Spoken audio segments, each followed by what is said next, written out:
Yo, what's up, guys? We're live again. We're going to be doing a UFC 308 betting breakdown for you guys. We're going to talk about the fights and we're going to give, some free bets for you guys. So I got Billy with me. I got Fitz with me. What's up, guys? And, how you doing? You ready for tomorrow? This is going to be an early card, right? I think it's at 10 a.m. Yeah, you ready for today, man? We're Yeah. it's T minus 8 hours now, pretty much 10 hours. I'm ready to go, man. I mean, this for me, Holloway Topuria. I mean, it's got to be the most anticipated fight of the entire year, really, in my opinion. Maybe Izzy versus Driscus or one of Pereira's fights you can make an argument for, but for me, this is number one most anticipated fight of the year, and the best fight of the year on paper, at least. Yeah, the main event is sick, dude. There's actually been some really good main events and pay-per-views recently. But yeah, Billy, man, what fight are you looking forward to most on the card? Man, it was one of those type of cards where I feel like doing the tape study for the card got me more excited for the card. With all the other sports going on and stuff like that, sometimes you kind of forget how much you've been invested in these fighters' career. But I would say the co-main event is definitely the fight that I'm looking forward to the most. Bobby Knuckles versus Khamzat Chimaev. I mean, the square pick would be the main event, but I think the co-main event's right on up there, man. I mean, now that's a 5 round event. I think that's going to be a banger. Yeah, for sure. And that was supposed to be a main event, and like you said, they kept it 5 rounds, so I'm excited about that. But yeah, let's get into it. First fight of the night, we got Carlos Vial. He's taking on Hinat Fakhretdinov. This is a short notice fight, but I'll go first on this one. And I mean, personally, I just don't see how Carlos Leal isn't going to look like the value side at that number. I'm not saying I'm going to bet him. It's probably a pass for me, but Carlos Leal, I mean, the one fight that we saw him face someone that has wrestling, Ray Cooper, his wrestling defense looked really good. He was able to stuff all the takedowns. He looks like a really strong guy in general, good gas tank, and he's going to be probably just as good, if not better, on the feet. He has power. So, I mean, if I had to pick the fight from a betting perspective, I would say Leal or pass, maybe even Leal via decision. I don't know what the price is exactly on that, but I think that it could be a decent play. I mean, Hanat Fakhretdinov's last two fights, he kind of just skated by. He had the draw, and then his last fight, a lot of people thought he lost to Nick Dalby. So even though Carlos Leal is coming in here on short notice, he was going to fight at UAE Warriors, which was like 3 days before this card in the same venue. So it's not like he has that much of differences in terms of acclimation and all that. So I don't know. I'm not 100% going to bet on Leal. I don't think. Probably a pass, maybe a live bet opportunity if you get him at like plus 400 maybe, and you could see the tide kind of turning. But that's kind of what I think about the fight. I'm more on the Leal side from a betting perspective, but maybe if I had to make like a pure pick, I would say Fakhretdinov. But yeah, what about you, Fitz? What do you think, bro? Yeah, man, Leal's good. I mean, he's fought, some of the top guys in PFL, and his last fight in LFA, he looks solid. I mean, I don't know about the level of competition. The guy who was fighting in LFA, some South American guy, he got him out of there quick. But, Leal's takedown defense, like you said, held up. I mean, he had a really close fight with Sadabusi.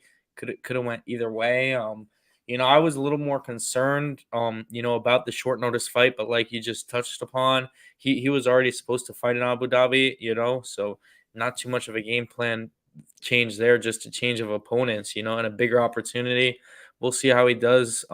But Renat's a really tough task for your UFC debut on short notice. I know he's coming off two harder performances, and I think consensus is a little down on him right now, but those are two really tough matchups. Nick Dalby, he's one of the toughest guys in the division, veteran, and Aleski dos Santos is a savage, man. And that's what happens when you fight the upper echelon. If Leal can go out there and beat Fakhretdinov in Abu Dhabi, on short notice in his debut, that's going to be a huge statement win. But I got Fakhretdinov by decision. I'll play it safe, but I agree. I do think there's some value on Carlos, and that he can make it a very close fight, and definitely has the ability to pull upset here. But I'll pick the safer fighter, the one I know more. I'll go Hanat. Yeah. What about you, Billy? I kind of have the same sentiments as Fitz. I mean, Carlos Leal is a very dangerous Brazilian finisher. He's won 4 out of his last 5 fights by knockout. He was able to make the semifinals twice in the PFL tournament, but I feel like some of his takedown defense is definitely left to be desired. And one of the semifinal fights, I remember I had a big bet on Sabu C, who's basically like a pure kickboxer. It was the second rematch. He was able to take Leal down. Leal was able to get some takedowns himself, but I don't know. I feel like if Renat stays away from the power of Leal, I feel like there's going to be a back and forth fight, and Renat kind of pulls out a decision.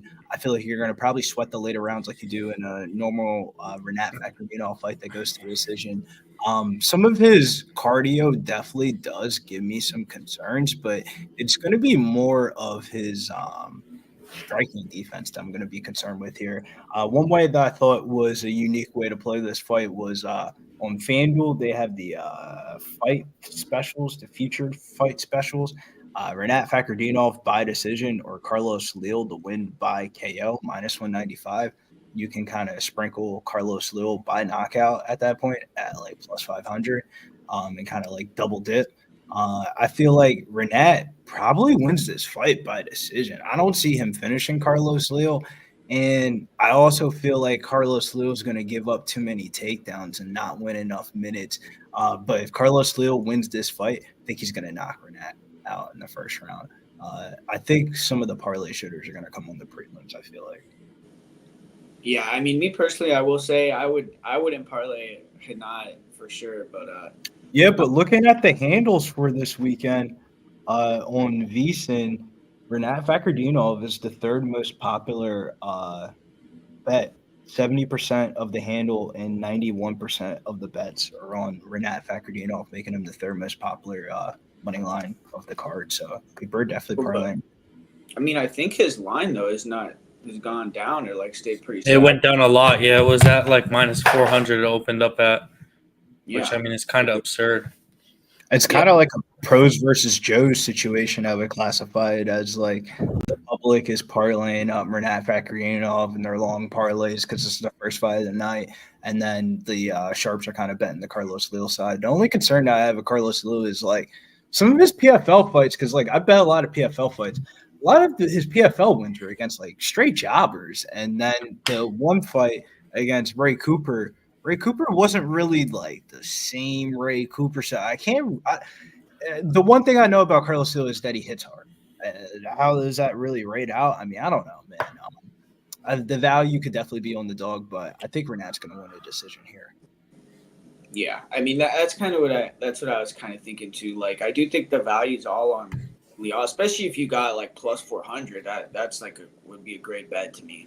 But I didn't see that number. I bet you you couldn't have put that much money on that line, honestly. But that would have been a good line for sure. But either way, I mean, I feel like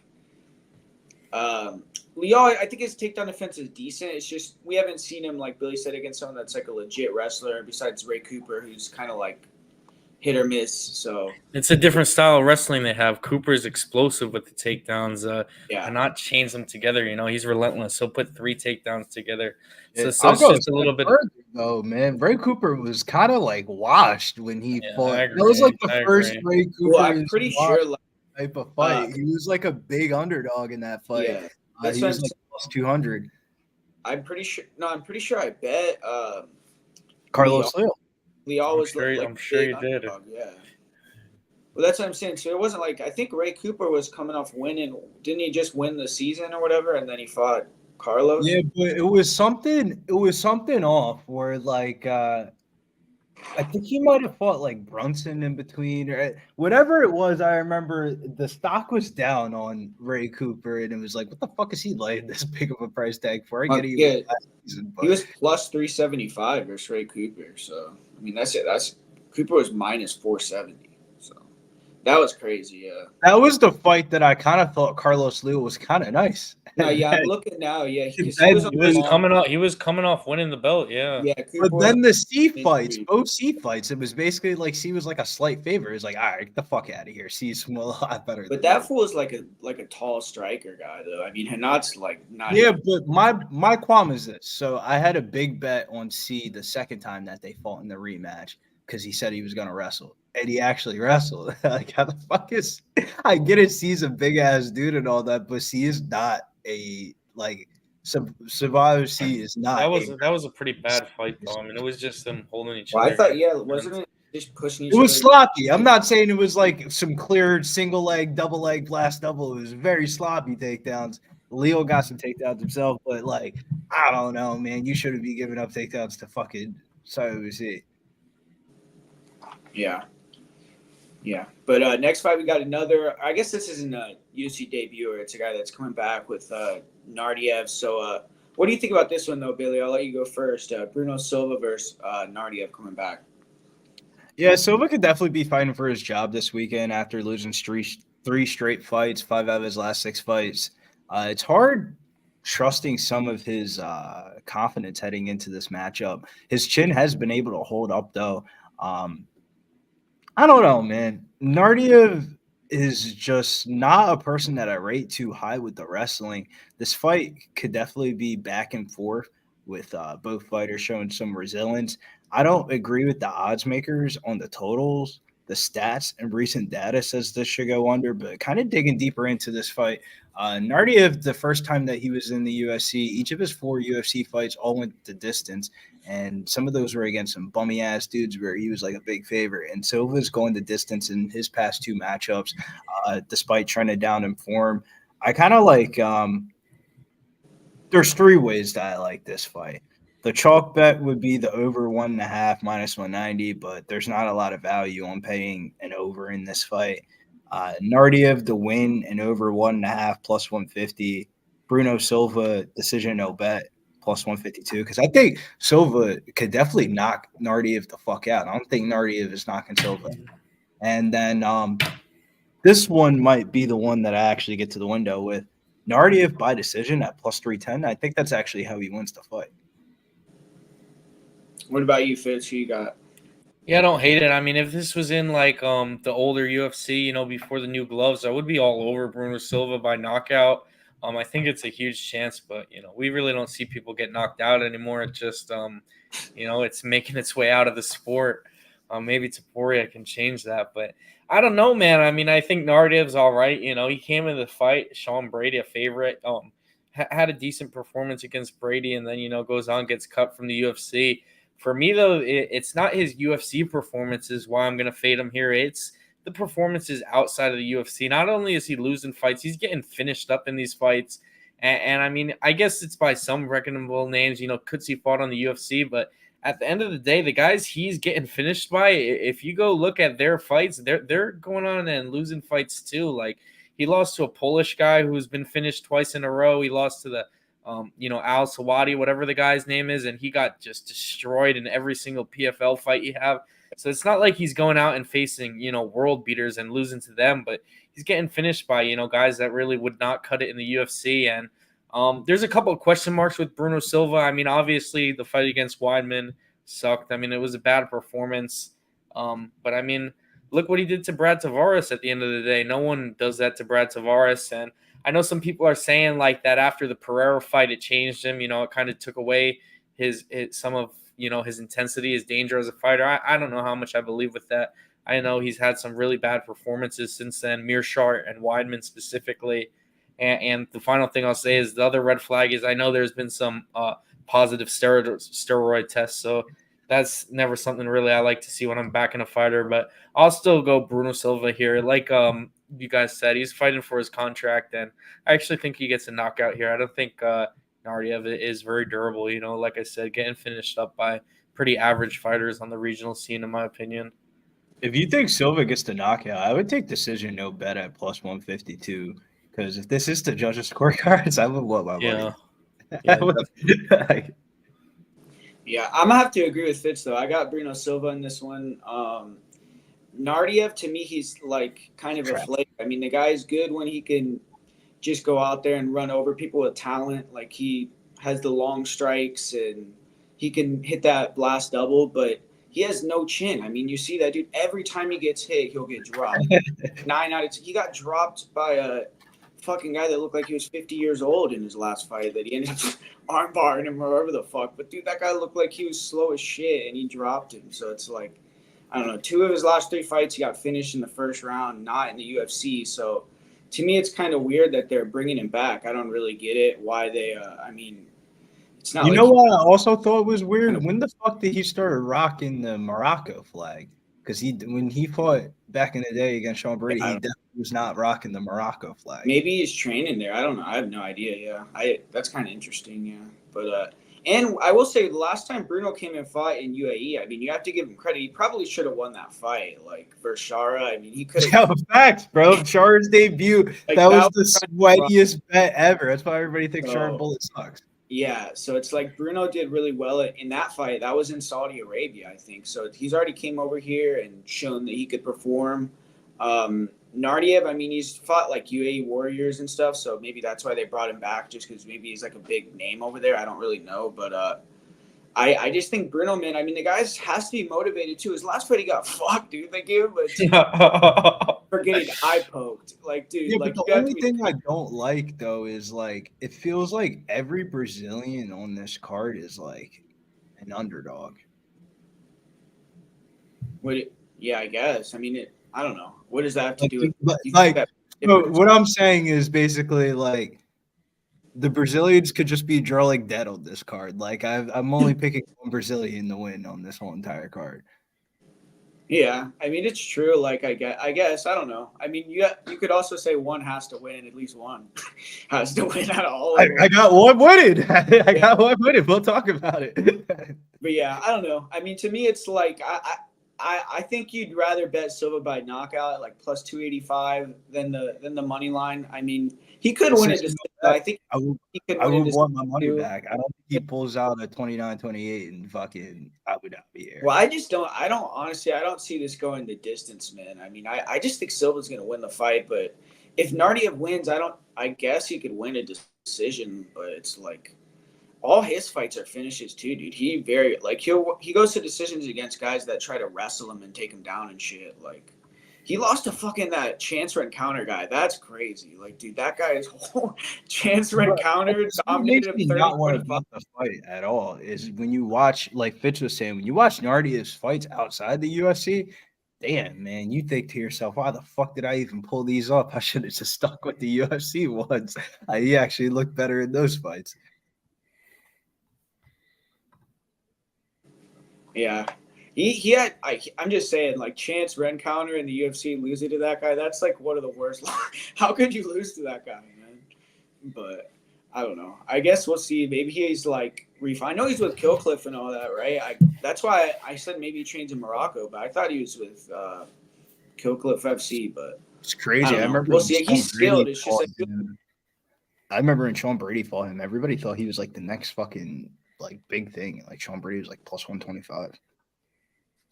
Well, he killed that. Remember, he fought that short Brazilian wrestler guy that was like on a 10-fight win streak. Ferreira, yeah, Ferreira, and he was like a huge underdog versus Tractor, and he like destroyed him easily. Nardiev did, and then after that he fought Brady, I think. So it's like he was kind of like on a high, you know. But then after that he kind of got exposed, like. But yeah, maybe he's not old, so it's like. He was very young in the first run in the UFC. That's the thing.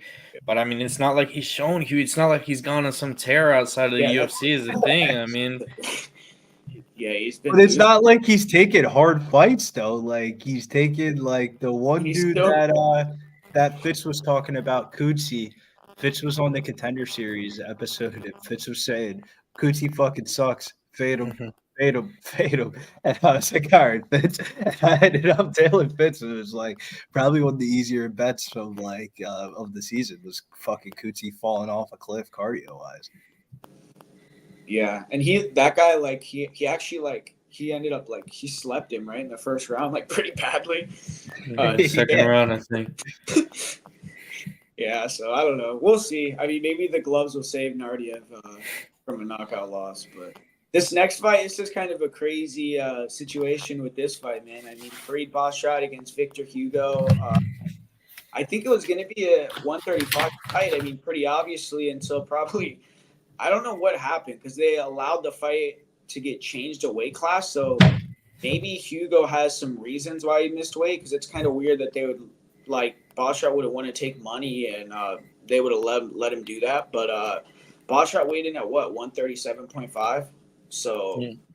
Victor Hugo is 145.5. So that's a big difference, man. I mean, we'll see how it impacts the fight, especially with style wise. You think Basharat's going to want to just wrestle hard in this one. On the feet, he could probably compete and, land those single shots like his kicks and shit. But Hugo's explosive. The guy's dangerous. Like he has a chance to get the knockout on the feet as a big underdog, but he's low volume. I mean, if he doesn't get that finish, he's not going to win. So he's probably going to lose, but it's kind of it's hard for me to be like, think how the fight's going to go with the weight miss. Like, you think that's going to help Hugo defend some takedowns? You think he's going to gas in like 2 minutes? So what do you think about it, Fitz? Yeah, I mean, like you said, the weight miss definitely does make it a little more volatile. I mean, the line's just a little stupid for me. I mean, Victor Hugo is a good fighter, man. I mean, there's no reason he should be a plus 500 favorite. Like Basharat's just gonna make easy work of him. But like, it really just makes very little sense to me. But at the end of the day, I gotta once again kind of go with the safer pick Basharat. Maybe the line's so high because people know something. There might be some info out on Hugo. Maybe that's why I missed weight. Maybe there's an injury, and Basharat's going to go out there and make quick work of him, which, is not really Basharat's style. He's more methodical, break you down, control you. I mean, the Lapalus win is aging really well. I mean, Lapalus is looking really sharp lately, and, he pretty much dominated him. The takedowns looked really good in that fight. The grappling looked good, and even the striking. I mean, he keeps it real sharp on the feet. He's long, fires the 1-2s, leg kicks, a lot of kicks.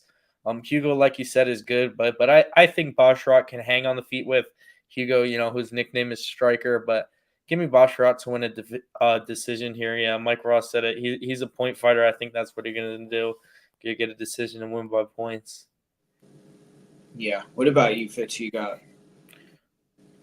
I'm gonna go with Basharat, but I got a greasy theory here, man. When you look at the handles for this weekend's card, 83% of the bet, 83% of the handle and 88% of the bets are coming in on Basharat, and it's Which, I mean, makes sense with a line that big, though. No, that's how it would normally be, or yeah, it's just one-way traffic so much that it felt like this is like a defense. I feel like a defense mechanism that they try to like install where like people think, oh, Hugo missed weight. Maybe I should just pass on the fight, leave Basharat out. Like they're doing everything possible. I feel like we saw this last week with the Jocelyn Edwards fight when she missed weight by like 3.5 pounds. And when she fought Vidal, that was probably like the easiest bet of the week, like in hindsight. But she was one of the fighters that had the biggest handle and bets coming into the weigh-ins. So it feels like it's like a defense mechanism. But out of the greasy conspiracy theory, I just don't think Victor Hugo's that good. All of his submissions are like him being on bottom, and he's not really a minute winner. He's more of a moment winner. A lot of his like submissions are like fucking knee bars, heel hooks, and arm triangles. And like while he's dangerous and all that, I don't know, man. The trends that stand out for this fight is that Basharat hasn't gotten a KO win in 5 years, and Hugo hasn't lost via submission in over a decade. One of those two are going to buck. I feel like this is going to be the biggest step up in competition for Hugo. The weight will give him more opportunities, I feel like, to defend takedowns. But I think regardless, Basharat's going to be the busier fighter in his home region. I like the spot for him to win by unanimous decision. But prop betting-wise, value-wise, submission in round 2 or 3 at plus 550 is really good value for the biggest favorite on the card. Yeah. You think he can sub him? I definitely think he can sub. So from a like a perspective of like, there's a couple of weird things that I thought that happened at weigh-ins last night. This is one where when a fighter misses a weight by like damn near 8 or 9 pounds, they just say, fuck it, switch the weight class. We ain't even going to take the fight. The fight's still on. That tells me like they're about to just give him the dub. I don't know how they're going to give him the dub, but like why would Basharat take this fight if there's any like thought of like him like losing? It was like it feels like if they like have already made an agreement. Like Hugo, you look at his Instagram, he showed up at Abu Dhabi on like fucking Monday night type shit. Like I don't know. Dude, they could have like. I think it's kind of weird. Like maybe they fucking like. Or they should have Basharat just fight Said Nurmagomedov. Maybe they gave fucking Victor a contract like with 145 on it, like by accident or some shit. Maybe he had some travel issues. Maybe he had some travel issues. They could have travel issues. He just flew halfway. Brazil to Abu Dhabi might be one of probably the longest flights besides I can. But how much notice has he had for the fight though? Like it's not like he. I don't know. Like I don't think they would use that as an excuse to let him move up a weight. Like the flight. It's super weird, bro. The whole situation's weird to me. Yeah, I don't know. It's just the thing that moving it up, like it makes it seem like they're obviously saying Hugo's not at fault by doing that. But I don't know like what the whole deal is. Oh, we'll talk about. I mean, Farid looked fired up though at the face-off. Like he was going at him. You know, who knows what that could be? But yeah, no, he looked like someone who just fucking opponent missed weight by 10 pounds. He looked like this guy just. They fucking told him like, yeah, the fight's at 45, which would be crazy. But the only reason Farid's got to be confident though. I mean, he's still probably cut weight. There's no way he's weighing 137. You know, naturally, he's probably like 150 already. So. He still cut weight, so I mean, it must have been like a last-minute thing. I mean, he had 1 pound left to go. Yeah, I know. Yeah, I'm sure once he realized the fight was at 145, he drank a bottle of water. You know, so he was probably at 136 already. His weight. No, but the weigh-ins, bro. I swear to God, there was 3 things that I've never fucking seen. They gave an extra hour for Chimaev to get the weight off. I saw that shit, bro, and he still missed weight. They said, "Fuck it, you're good." He said 186.5. What? He's just like, whoa! It's just like what? He just totally they Khabib'd it, bro. Like we're like, remember when Khabib fought Gaethje and Khabib totally missed weight, and they did a little. They didn't even do the box of shame with Chimaev. They said, "Fuck it, you're good. You made it this far into the week. Fights on. We don't even care." Well, a lot of time though they do because like I've seen it before. Like at other events, they will weigh it. They'll weigh in already. Like so, it's like Chimaev will weigh in the back before he goes out there. So I don't know. I mean, I'm not saying that he did, but maybe he did weigh in at 186, you know, on a scale, and they saw it. And then like, but this is the weirdest thing ever. So, quote: some scandalous things happen at weigh-ins today. Increased time to make weight by 1 hour with only 5 minutes left, so Chara and Khamzat could both make the weight. Khamzat knew he was overweight, but the commissioners just let him let the scale go bonkers as it reads off 186.5. Watch this Middle East corruption. This is blatant as fuck. And the video is wild. And then you rewatch it, it's like, wow. Like in like full forward, like we'll talk about it, I guess, deeper into the fight. But this is one of the situations I thought was super weird. How the fuck do you miss weight by 8 pounds and it gets fined? Seems like a super rigged fight. Yeah, I don't know. It's kind of weird for sure. But next fight, we got a horrible fight here. I mean, Chris Barnett versus Kenny Nzechukwu. I mean, maybe it'll be fun to watch, but who do you think is going to win this one, Fitz? I mean, this is one where, okay, I understand why Barnett's plus 500. The face-off, I mean, I completely disagree. This is not a horrible fight. I can't wait. I mean, this might be the highlight of the night for me. I mean, it's Chris Barnett fight week. I mean, dude, the guy's electric. It's not going to look good for him. Kennedy, you know, if he throws, I mean, Barnett, I don't think can hit him in the head, dude. I mean, how does Barnett win if he can't reach him? You know, it's just science is against Barnett here. What is he going to do? Chop the tree, kick their leg, wrestle? I don't know. I got Nzechukwu, you know, landing a knee, landing a, you know, teep kick up the middle, you know, something to hurt Barnett. Barnett's very tough, though. Probably go down, take some ground and pound. We saw him submitted, you know, by in his debut by Ben Rothwell, but, you know, he doesn't have much of a neck to choke, so it's tough. Who knows? I got Kennedy, though. I think he should get it done in round 1, but Barnett kind of goes out there and toughs it round 1 a lot of times and gets finished up in round 2, round 3. So maybe that's the smarter play. But I mean, it's got to be Kennedy, just no value, and just enjoy this one. Yeah, I mean, I will say though, Chris Barnett did knock out Walt Harris somehow. So he caught him. I think Walt Harris is like fucking tall as shit. That guy, right? But I don't know. I mean, I disagree though. I don't think Kennedy is like deserves to be that price. I mean, we just saw the guy fucking lose to OSP, man. I mean, he's moving. But I mean, it's weight. He's lost what, like 4 out of his last 5 fights. He throws no strikes. He has no chin. I mean, the guy has a lot of issues, man. The guy sucks. But this fight could win. I mean, obviously, it's like he has every fucking intangible in the book with the height, and he's gonna be, if he's smart, throwing those shots at the middle, like you're saying. But I don't know. I mean, I would rather bet on Barnett by knockout, have some fun, than bet on fucking Kennedy minus 700. It's like, dude, what was his price of the fucking OSP fight? It was like the same. It was like the same thing, minus 500, dude. He fucking. And that was the worst fight ever, bet for my money.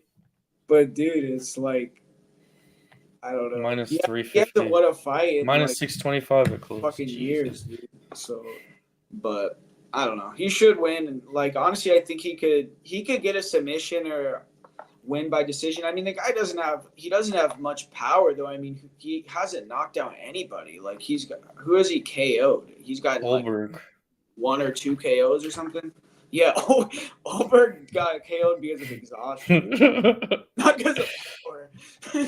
But it's like, I don't know. I guess Barnett could do the same thing. He could get, I mean, but that was literally TKO'd by exhaustion. Another one. Kennedy knocked him out because he literally just had a high guard and was getting his ass whooped for 10 minutes, and the guy gassed out, like Olberg or whatever. But I don't know. I mean, Kennedy to me is horrible, but he should win this fight. I mean, Chris Barnett hasn't fought in like years either, so I don't know what he's been doing. He still looks fucking in great a shape as ever. So, but I mean, what do you think, Billy? Who do you got here?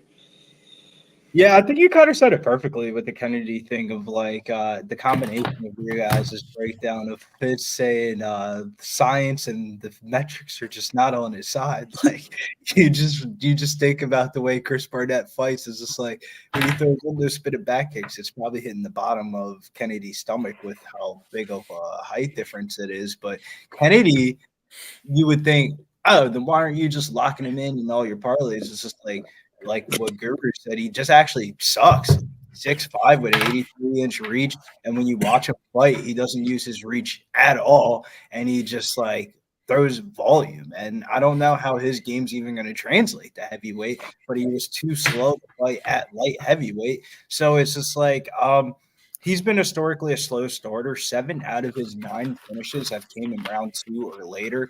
Barnett's a fun, entertaining style. But it feels like with Kennedy being almost 8 inches taller, 8 inches reach advantage, and 6 years younger, you'll probably find a finish in rounds 2 or 3. I actually like fight to start round 2 here at minus 180. And if you're playing a method of victory prop, either fighter to win in round 2 is plus 330. And either fighter to win in round 3 by knockout is plus 600. I thought those were really good odds. Yeah, and I mean, what do you think if you're going to take that minus 180? You wouldn't be willing to go the extra 2.5 minutes to get it down to minus 110? Well, if I bet fight to start round 2, I would just probably be sprinkling those fight to end in round 2, fight to end in round 3 by knockout plus 330 and plus 600, because it makes no sense. Because Kennedy to win by knockout in rounds 2 or 3 is plus 200, but the fight to end in round 2 by knockout with either guy winning is plus 330.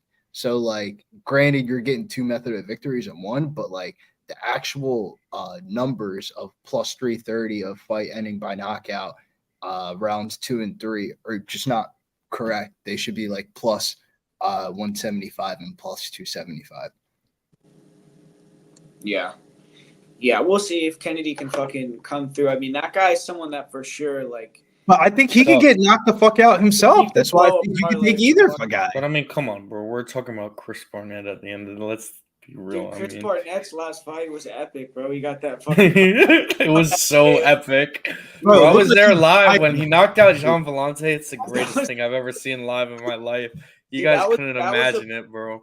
That KO is better than anything Kennedy has ever done in his life. Oh, It was by crazy far. because I had money on Barnett in that spot, and it was just I was throwing everything at the TV. Alex Ferreira was on that card. I think he made his debut that night as well. You had money on fucking John Vellante?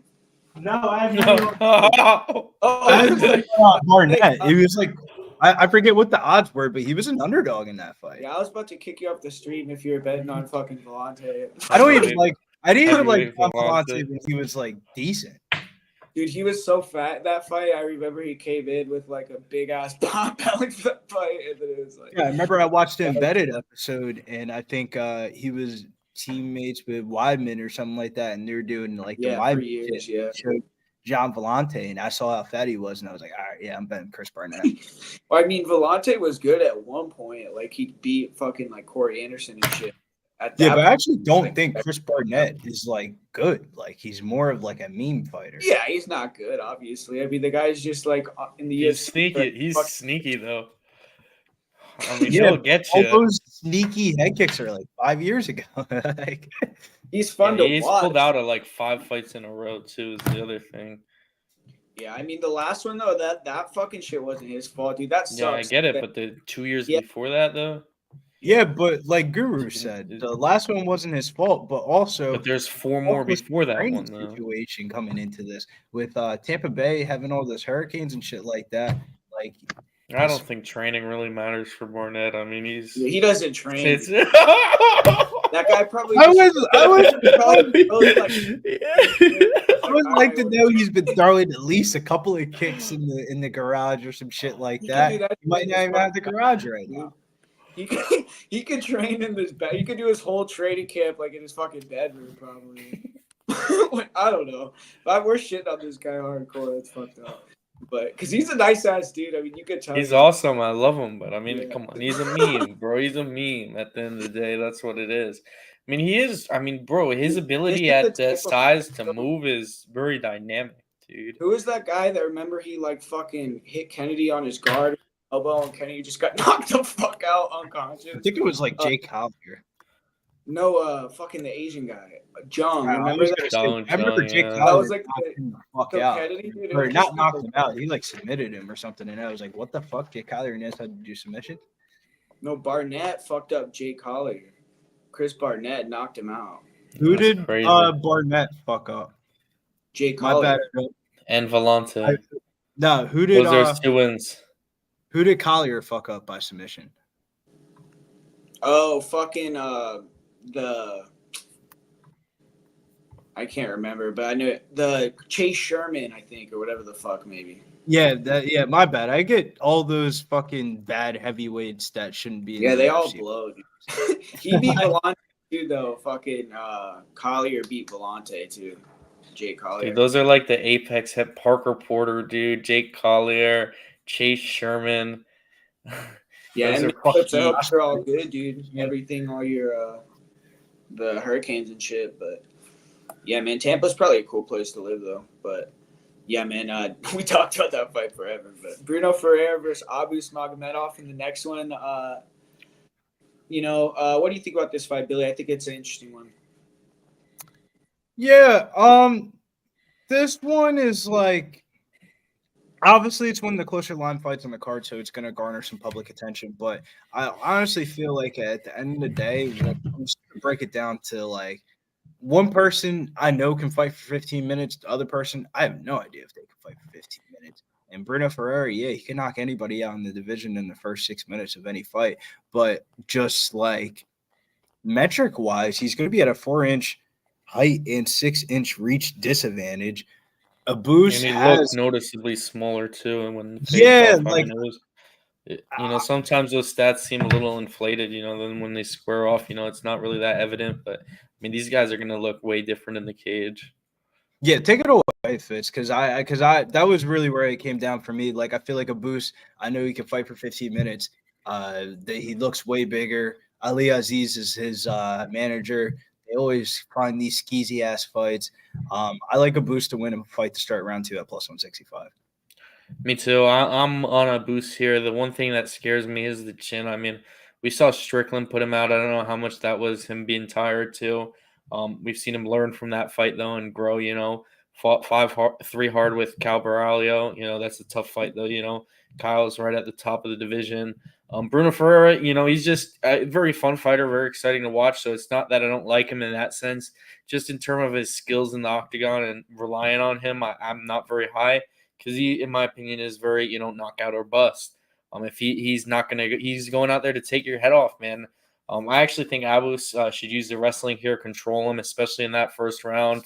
We're on that gas tank, and then ultimately on the feet, I favor the straight punches of Abus and the kicking game too. I mean, we're talking about the length. Abus, has very good kicks, man, and he's going to be able, to be at range and be way out of Ferreira's punching power if he fights smart, So he should either be all the way in with the takedowns or all the way out, at the end of his kicks.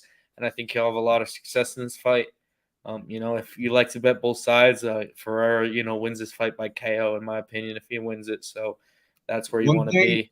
I thought that was interesting about the market for this fight. If you go over here to Best Fight Odds, if you look at what sportsbook is giving you the best number on Bruno Ferreira, FanDuel giving you the best price on an underdog is a trendy underdog is a huge red flag. I like Abus a lot. The more and more that I think about it. Yeah, I think the money line value is definitely on Abus. I mean, I don't think you could. I don't know. I just wouldn't say it's that likely that Bruno wins by knockout, like anywhere near 5 times out of 10. And I think that's his win condition, But I still think it's possible because we have seen, besides the Strickland fight too, we saw Abus get knocked out in fucking World Series of Fighting, like unconscious. Yeah, the Delano Taylor was on fucking steroids, though, dude. Yeah, but bro, he literally like went out cold, like But stiff. the fight before that, I was generally shocked because he wrestled pillar to post Sabu C for like 15 minutes and was just like I've never seen Abus Magomedov ever fight like that in my life. Like he was just wrestling him from pillar to post, and I feel like Sabu SC is a way more proven knockout artist than Bruno Ferreira. Bruno Ferreira's never fought out of the fucking 7.5 minutes in his life. Yeah, I think Sadabu is like a lot better fighter, but I would say Bruno's way better knockout artist. I mean, Sadabu usually gets fucking decisions. That guy's boring as fuck, dude. He's boring as fuck, but I will say though, like Bruno's definitely a bigger KO threat. You got to be honest. Dude. No, bro. Sai was on that shit. No. Come on, knockouts. Bruno's a knockout artist, dude. He's a better knockout artist, but I'm saying Sai's like a better complete technical striker. Yeah, a good striker, but not a bigger knockout. Right? Yeah. He's just a better MMA fighter. I mean, not like pure like if they went on the fucking KO machine at your local fucking. Well, it's like who has a big knockout. Bruno Ferreira's gonna have a better knockout rating on the fucking KO machine. Well, it's like if Abus, I think he could afford to take like a clean punch from a couple clean punches from Sadabu, and he could probably eat him. But versus Bruno, he's probably gonna get knocked the fuck out. Like if he gets hit clean, because we've seen him get KO'd stiff before. It's not like he has like an iron chin, So. But I think skill-wise, he's way better. Like, he's the better striker. He has better cardio. He has better wrestling. But, I mean, Bruno's been a meme lord, dude. I mean, the guy's been losing all his fights, and he gets to fucking come back and knockout. So it's like those type of guys. He's fighting are bums. I mean, he's not fighting bums, dude. I mean, how could you think they're that bad? Like he beat Dustin Stolfus and Phil Hall. He beat Gregory Rodriguez. That's a good one. KO. No, the Gregory Rodriguez one was like a pure fight film one. Shouts to Joey DFS. He fucking like was telling me about how Bruno Ferreira gets how RoboCop is gonna get knocked out by Bruno Ferreira because RoboCop can't take left hand punches or whatever. And like I really rewatched it, and like RoboCop really just can't take left hand punches. But I feel like all of his rhyme or reasons, like one of my biggest bets with the Philly boys was Naruto Ruzia Boa at like huge underdog odds at Bruno Ferreira after that fight. And like I feel like Ruzia Boa could do the same exact thing Abus Magomedov did, and fucking Abus is 10 times better than Bruce Abel, in my opinion. Yeah, I mean, I agree. Like I said, I think Abus is better everywhere, like skill wise. I don't take away anything from Bruno. I think he has good. Not like I think Phil Haas, even though the guy has no chin, the guy's a good fighter. And he KO'd Great fighter, just no Phil chin. Haas too. I mean, he knocked him out. So it's like he's knocked out everyone that he's fought, dude. Every single win he's gotten a knockout. So the guy's dangerous as fuck. Like that's someone that definitely has a chance. But yeah, I mean, I think if it gets out of the first round, Abus is way more experienced. But Abus also, dude, I mean, the fucking before his last fight with Worley, everyone was saying the same shit about him, that he has no gas tank. He can't fight after 5 minutes because when he fought Sean, the guy fucking quit after what, like 6 minutes, and he quit. So it's not like Abus is like fucking Anthony Hernandez, So I think that I don't know. I mean, it's kind of a suspect fight for both. I think this is the fight where it's like whoever wins is going to get to prove themselves, and we'll see if they're actually like good in the top 15 or not. But yeah, we'll see. I mean, I think if Bruno gets another knockout, I wouldn't be shocked though, because that's just I wouldn't be shocked, but I also don't think it's likely. Ali Aziz, they know what they're doing over there at Dominance MMA. Yeah, I agree. Abus has way more path to victory, and Bruno is kind of knockout or bust. Which I mean, every win he's had is a knockout, I'm pretty sure. Does he have subs? Maybe he has like a couple subs, but I know he's got all finishes for sure. Yeah, he gasses, but he hasn't been in that like his longest fight, like you said, is like 7 minutes. Right? His loss, he got KO'd like super fast, so that wasn't like a cardio thing. But yeah, I mean, this next fight, this is an interesting one to me. Me and Fitz are talking about it a little bit. I'll let you go first on this one, Billy, because I haven't heard your perspective on it with Rebecky versus Orabi. What do you think about this one here? So from a market perspective, yeah, the number is incorrect on Rebecky, considering how big of a favorite he was, underdog he is in this fight. But it just seems like a nightmare fucking matchup for a bounce back fight for Rebecky. He does have a good BJJ game, but he doesn't have a good guard game. And I feel like on the feet, a lot of his shots are him loading up on his punches because he only has a 66-inch reach. There's an age and substantial edge reach that I kind of give Orabi here. A lot of the metrics are really in his favor. And I don't know if some of the wrestling that he's been able to display is all going to come through in this one. But the good old saying, when two wrestlers face off against each other, it turns into a striking match. Yeah, Orabi made a couple of mistakes against Brenner, so some people are taking the dog shot here. But I feel like Orabi's fundamental in games just have a higher ceiling in this matchup. And I feel like with him only being 26, I feel like the ceiling is kind of there for him versus Rebecky, where I feel like he's kind of more of like a finished prospect. Where 26 also though might not be the real age. That's that might not be the real age. Definitely. I'm looking at taken with a grain of salt. The three things that stand out to me, obviously Orabi, as if you want to throw in it like a little prelim parlay, fight doesn't go to distance at -118, a little bit contrarian. And then this one just doesn't make sense. Orabi to win by knockout in rounds 2 or 3 at +700. Like, I feel like if he wins this fight, it's probably by finishing the later rounds after fucking Rebecky does the same exact thing in every one of his fights. Comes out hot.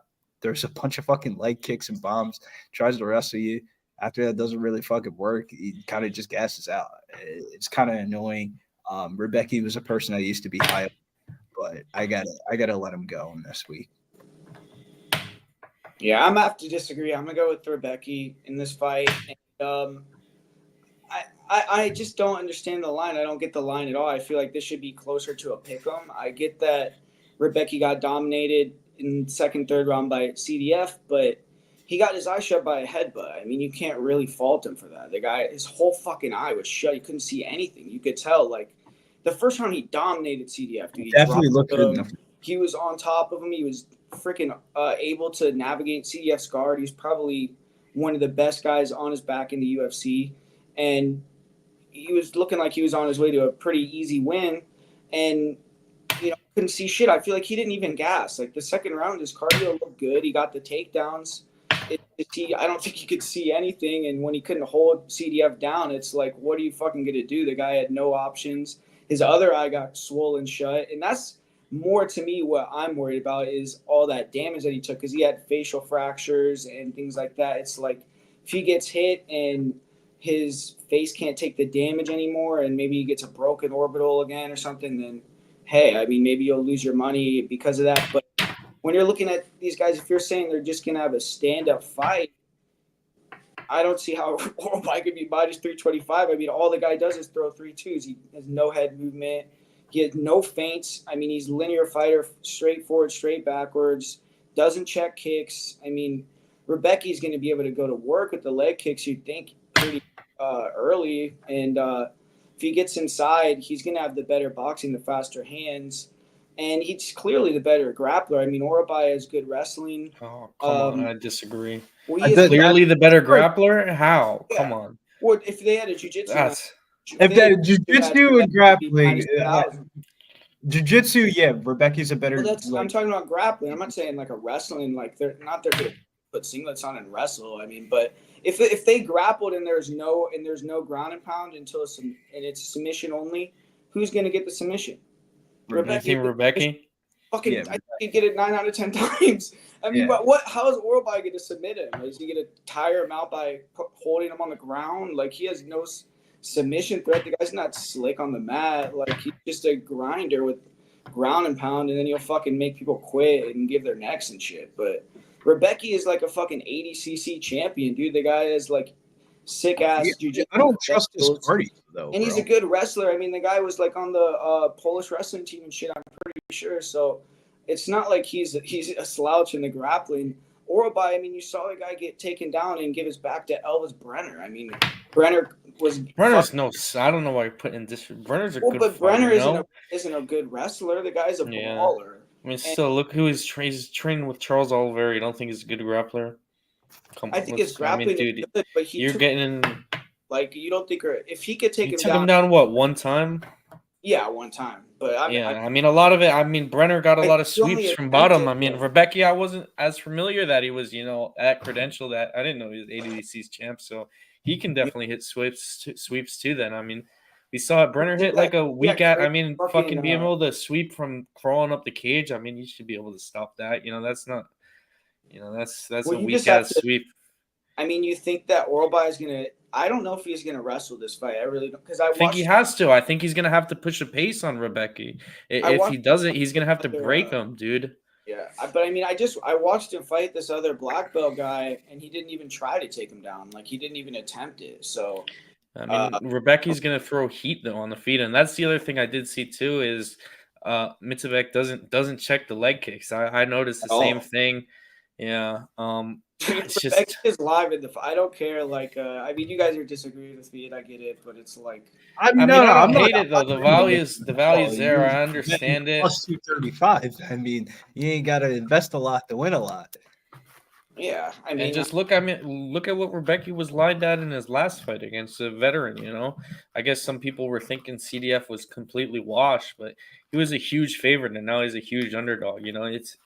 It's interesting to see, Orabi was a pick'em versus fucking Earls Medic, dude. And that was that's a fight on short notice where not too many. Medic, another one. He's not too bad. Medic, he's dangerous. Nah, Guru is right. He was an underdog. Rebecky was an underdog in his win over Radzabov. Lloyd, yeah. That's bullshit. That's his only underdog. Like he was not an underdog in that fight. Tapology's bullshitting you. He was not an underdog. He's plus 105. No, I think he definitely was. That's the only time he's been a dog in UFC and he won. So I don't know. He was plus 200 on Contender Series too, and he got a submission. So I don't know. But I used to think Rebecky was nasty, bro. Like he was one of the fighters up really high. Always do that, dude. They'll shit on the guy. Look at the opening line. It was a pick'em. Like I said, the opening line was Orabi was minus 120. I'm not saying the other thing though. It hasn't been too long, man. When was that fight in May? It was in May. Yeah, I'm sure. I get it like 6 months, but I mean, sometimes you want to see these guys take closer to a year off, in my opinion. After he got his ass beat, dude. It was a brutal finish from CDF. I mean, there's no denying that. You're talking about facial fractures. That's a bad injury, dude, to have. Like, I can't imagine having your face broken in a fight. Like, it's tough, dude. Yeah, I don't know. That's just interesting though, because I said it should be a pick'em, and I just saw that when you pulled that up. So it's like it's kind of that's what they thought at first, but yeah, we'll see if Orabi covers that price. I mean, I think that guy is super overrated. I mean, anytime you're uh, having to bet or pick one of these caucus fighters, dude, they're built in like their odds are like crazy. They're like 3-1 every fight, even if they suck. So it's like it is what it is. But yeah, man. I mean, Jeff Neal versus RDA in the next fight. Another line that I think is kind of off, but I don't really have a lot of interest in this fight. I mean, what do you think about it, Billy? Not a lot of betting interest, but I will be picking fucking RDA. I probably will regret saying this. I mean, birthday man coming in here, 40 years old. He was actually the only fighter on this card to fight on the first Abu Dhabi card. I thought that was a very interesting little nugget here. He's been on a bad skid though, 1-3 in his last 4 fights. I do have some concerns at his wrestling at this weight class, but altogether, I feel like Jeff Neal has just like been a little bit tentative in these fights of past recent. He's gone 2-4, losing his last 2. I don't know. The price tag just seems really, really fucking wide for Rafael dos Anjos to make this fight ugly. If he can get inside the clinch and tire out Neal, I feel like he can win an upset decision. I like fight goes the distance at -158 and a sprinkle shot on RDA by decision at +490. I don't know if I'm going to go to the window with it, but RDA or pass for me. What do you think, Fitz? Yeah, I mean, I'm tempted to pick RDA. You know, I think the value is definitely on RDA. I'm not one of, a lot of people are very, very confident Jeff Neal. I'm not one of them. I'm going to ultimately stay away just because it's tough for me to imagine a game plan where RDA wins this fight without using the takedowns. And Jeff Neal's, you know, very hard to take down, man. His takedown defense, in my opinion, is elite. He's going to be bigger, but I don't think the size is as big as everyone thinks it is. Also, to my knowledge, I don't know how many southpaws Jeff Neal has fought in the UFC. I don't know if he ever has fought a southpaw. I was looking at it. RDA obviously has saw that look a couple of times. Both these guys veterans, so you would expect they know, but you know it's going to be a southpaw and southpaw matchup. So you know that obviously takes away some of the weapons that would normally be there. You know when they're facing an orthodox fighter, and also presents openings. So we'll see who takes advantage there.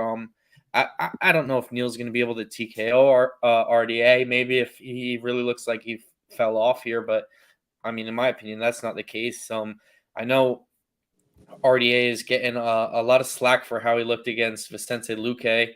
Obviously, that's a loss that's aging very poorly, but I'll counter you, man. That he looked very good against Gamrot in the loss. You know, maybe, and that's also I'm a little high on Gamrot. You know, I think he's, you know, I'm probably higher than most people are on him. You know, obviously after the Hooker fight, it's not as good as a performance as I did rate it, but he still went out there and gave Gamrot a really tough fight. Looked sharp, looked as good as ever.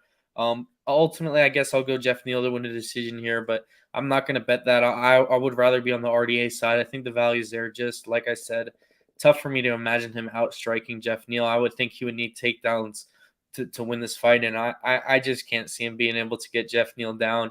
You know, if Shavkat's not taking him down, I would be really surprised if RDA is at welterweight.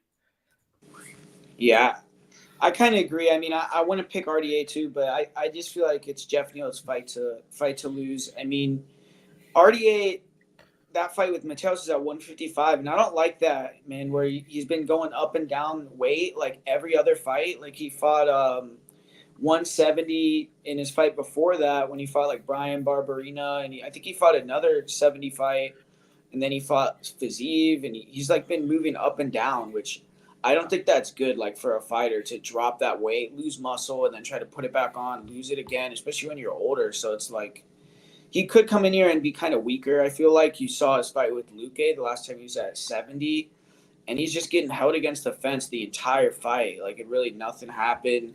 And that fight, it pissed me off because you could see on the feet, RDA was dominating the stand-up, dude. Luque was scared to get hit, and then RDA kept clinching him. Like, it's like he didn't want to strike. So obviously RDA, I think, is at a point in his career too where maybe he doesn't want to take a lot of damage in these fights or something, because I feel like he could have won that fight with Luque, the fight with Gamrot. It's like it's on the table, and I mean, obviously, I think a more prime RDA would have easily won, but he doesn't have like that will at the end of the fight to take it anymore. I don't think. Where maybe Jeff Neal still does. I mean, it's hard to say with Jeff too. It's like, where do you guys still think Jeff feels like he could go on a title run? Like, no, then that's the reason why I feel like you got to take RDA here as like just a pick, because like I don't think Jeff Neal's on a title run. RDA, like I feel like this is like a like if you had a free $50, are you betting fucking Jeff Neal by decision at like -135, or you taking RDA by decision at +490? Like I would just take the RDA by decision. Like this is, I don't know. I'm gonna leave Jeff Neal out of my parlays this weekend. I'll tell you that much. Me too. Yeah, I'm definitely not going to parlay this fight. I mean, we've seen Neal lose too to like he lost to Neil Magny, who's like a veteran. That's why I said the tentative. Neal's like way. I guess RDA killed Neal, but it's like not. You can't even compare the matchups. It's kind of. I mean, I guess why are so many people high on Neal? Like, why Neal's coming off 2 losses? I understand it's to the 2 up and coming guys in the division. I guess he looked good in losses. I mean, to me, he didn't look real good in that Ian Gary fight. It was Gary, whatever, running around. Right? It was looking at that. It was, and a lot of people actually thought Jeff won. I think Verdict gave the fight to Jeff. His fight versus Shavkat, I will say he did. It was good. I mean, that fight for me, he looked good, bro. He stuffed all the takedowns, and the Gary fight's a different matchup. I get it, which is why even if I think this is a more point fight, it's gonna favor Jeff, And Jeff, didn't he stuffed like Bilal was like 0 for 14 on takedowns versus Jeff. He killed Bilal. Yeah, there's like obvious hesitations of why I'm not going to the window and betting RDA, but I'm just saying as like I'm not a fucking valuable, but I think if it's a stand-up fight, it'll be close, but I don't see RDA takedowns though. Like I don't think he like. You think RDA can get if he gets one? I mean, maybe, but I don't. No, it's just like when I compare price I don't think so. on the card, it's like would I rather bet RDA by decision at +490 or Magomed Ankalaev to get a knockout in rounds 2 or 3 at higher odds? Like, why would you? Who would bet on get a knockout versus anybody? But I mean, I'm just saying, like risk of odds of like one dude's minus like 380, the other dude's like +240, and like method of victory props are like I think Ankalaev is more likely to knock out Rakic than Jeff Neal is to lose a decision. So like when I put it in like those type of terms, it makes me like how much value. Like I feel like it's dead value betting the +490. Like that is value, but it could be just dead value. So the last time he won a decision was versus Moicano, right? Yeah, that was in March of 2022. So that's like probably also like a thing, He hasn't won in like over 2 years, but won a decision because he beat Barberena after that. So. Oh yeah, okay. But yeah, my greasy theory that was December 2022 too, though. The Barberena. My greasy theory from a hindsight on this card is, like, there's going to be some prelim shitters. Everyone's going to try to parlay out like the early a couple fights on the card, and I feel like one of Renat, Orabi, or Jeff Neal are going to lose. Yeah, I mean, I think like there's definitely last week there was like big underdogs that won. So. 3. They were all on the main card though. If you noticed, because Austin Lane was like the first fight of the night. Austin Lane was like the first fight of the night, but I feel like all the chalk spots were like and then it was Smotherman and Font. Was Hadley? We should have. Hadley was I have one. Yeah. Yeah. Like, the money was made on the prelims last week. It's just that nobody watched the prelims. I mean, like, the main card was just, like, all, like, dog city. Like, if you parlayed anything on the main card, you basically fucking lost. Like, Yeah, for sure. But this next fight, man, I mean, I don't think anyone can, like, it's hard for me to. Does anyone have a good read on this fight? Either you two, like, or you have a confident pick here? I mean, Because how could you have a good read when you can't really find too much tape on Rafael? yeah, You go on YouTube, you see one fight and a 2-minute highlight tape, and that's all I could find. I I'm picking Ibo Aslan.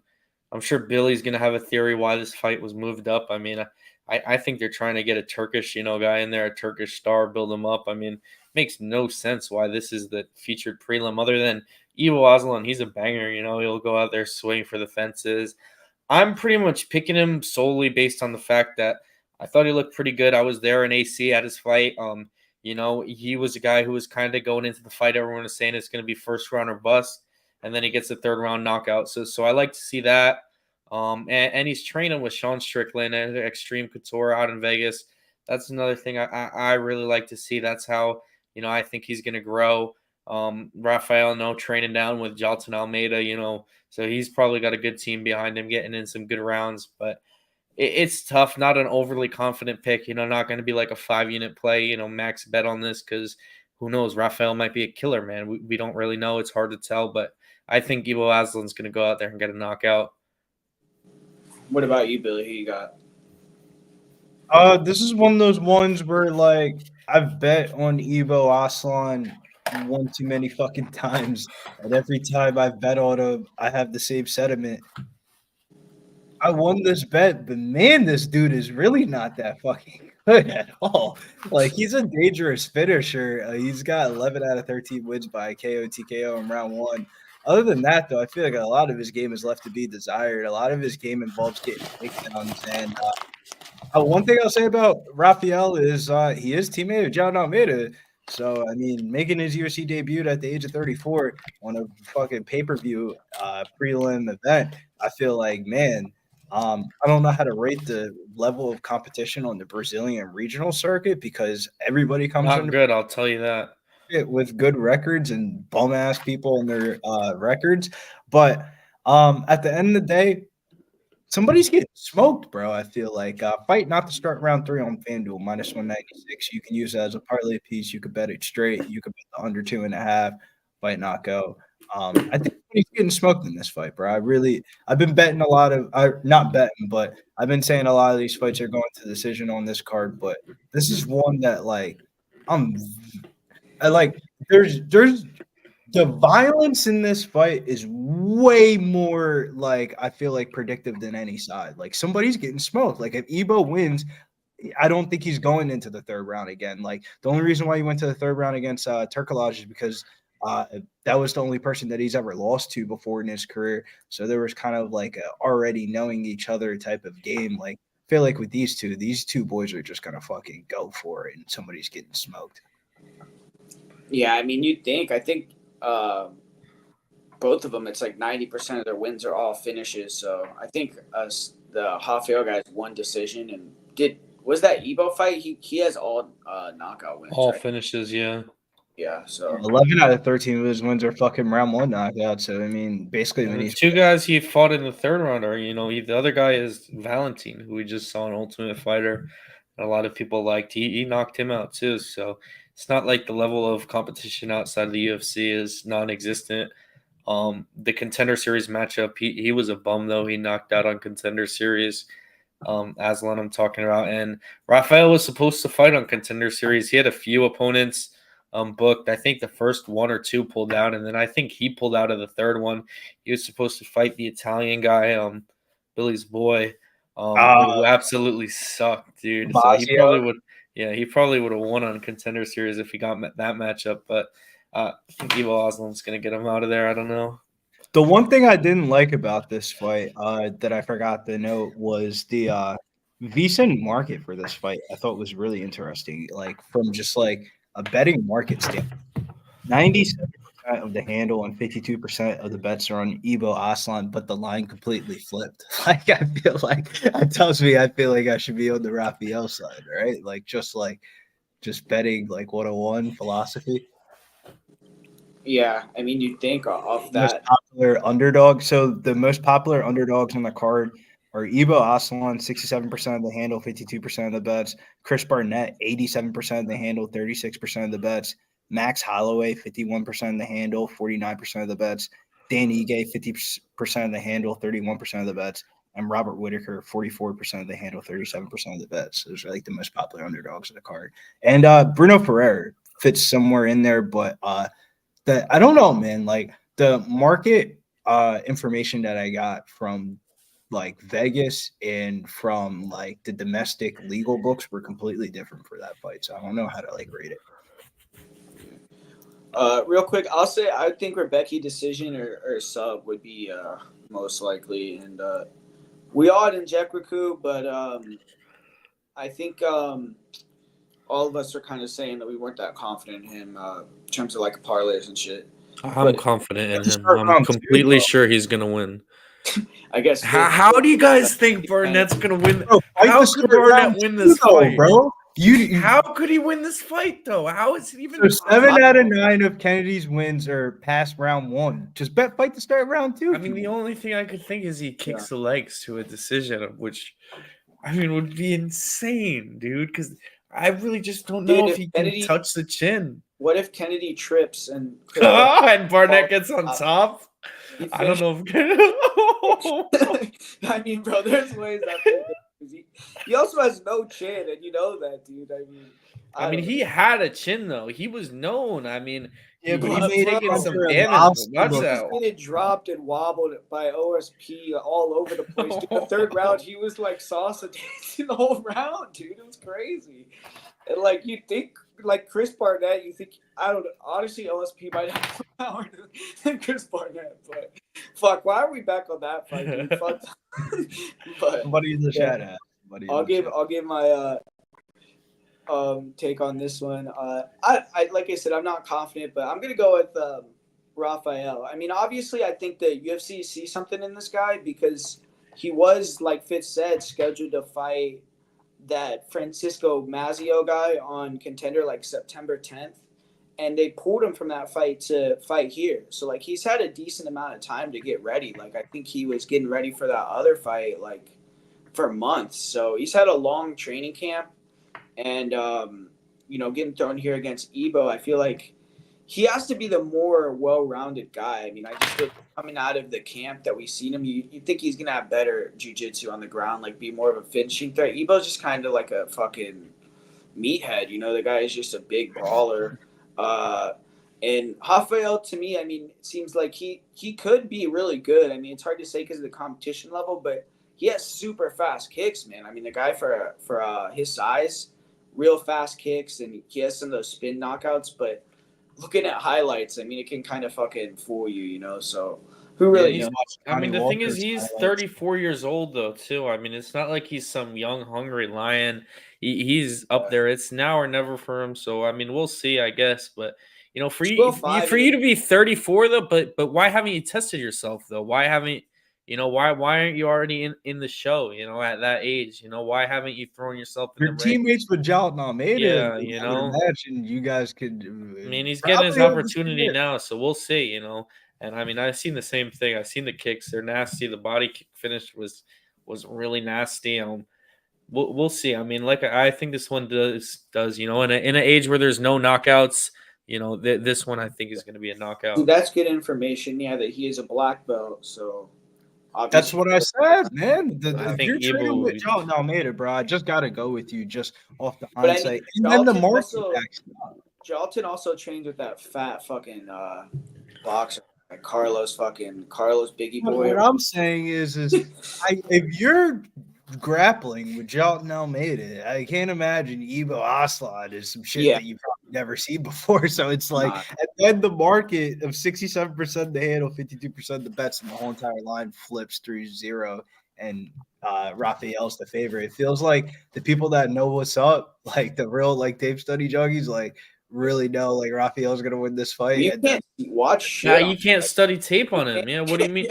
No, but what I'm saying is that 7 minutes of film that I've watched, combination of just putting the puzzle the guy pieces looks like together.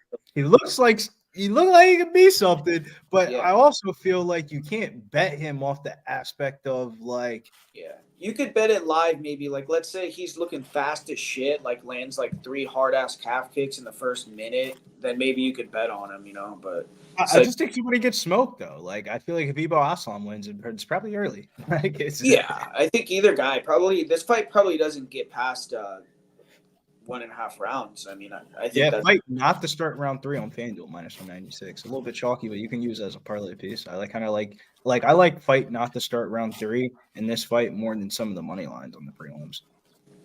yeah. Yeah, I could see that. I just don't see this from going to decision, but I feel like a lot of those fights we've been talking about have actually been going the distance. So we'll see if this is another one. But yeah, man, this next fight, this line's been kind of steadily moving.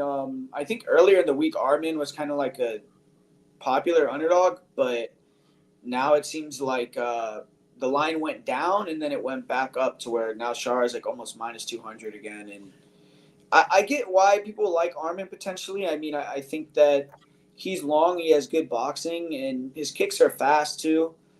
But I don't know. I just think it's going to be a close stand-up fight. I think Chara's probably going to be throwing more volume. And I don't see Armin being able to mix in any takedowns. The guy doesn't have any, like, I've never seen him get a takedown outside of a kick catch. Like, maybe he could catch a kick and get it to the ground somehow. But I think it's going to be a striking fight. Char has more weapons. Armin maybe is like a little bit more technical. I was kind of like down on Chara before his last fight. I didn't think his cardio would hold up as good, but he went 3 hard rounds with Michal, who I think we were all talking about that fight before, and I will say I think Michal did push him. it was a hard fight. I think Yeah, I think but he I won. mean that's like look how Michal was doing before that fight though. He was getting worked by everyone, finished up and down. So Yeah. I don't know how going the distance with Michal would make you higher on him when everyone else is finishing him in a minute. Well, I picked Michal, so obviously. Yeah. But dude, he fucking lost to Michelle Pereira in Holland, though. That's like, it's not like he's losing to nobodies. Yeah, But I get it. like he dropped Holland and then got armbarred. I'm pretty sure, right? Didn't he knock it Yeah, down? exactly. Yeah, he knocked him down, then he got his arm snapped. He still tried to fight too, so always respect Michal for that. He's a tough motherfucker. Um, this fight for me is tough though, man. I know you said you never seen Armin take anyone down, but if there's anyone he can take down, it's Chara Bullet. His takedown defense is atrocious, dude. It's really terrible, man. It's close to non-existent. It's very bad. But like you said, I kind of see the fight playing out the same way, a close fight on the feet where Chara's the more active guy. And in any close fight, I just would be pressed to imagine that the judges give it to Armin. Yeah. Chara is a megastar over there. The crowd's going to be going wild, and he's going to be throwing the more volume. I can guarantee he's going to be the volume striker in this fight. Arman might land cleaner. I'm curious to see how it plays out. The one thing that's a big thing to me is though I'm really not impressed with Chara's takedown defense. I really think it's piss poor. The way I'm watching him get finished on these single legs and just ripped to the ground, by the guys he's fighting the level of competition. Bruno Silva's who else is Bruno Silva blast double hand and taken down? No one. We never saw that from Bruno Silva before. Bruno Silva's lost 7 fights by submission, and he was taking down Chara Bullet at will. So, I do think it's gotten better since that performance, but Chara's, not a guy I'm super high on. I will take him to win a decision here, though. I will say though, if Armin takes him down, what do you think he's gonna do though? Like, don't you He's think going to hold him down, and Chara's going to spam elbows. That's Yeah, what he but don't does. you think Chara doesn't even really win, try to get up. He just hits the elbows. But you think he could win off his back? Because I think he Yeah, could. of course. Because in Abu Dhabi, we saw him win off his back against Bruno Silva.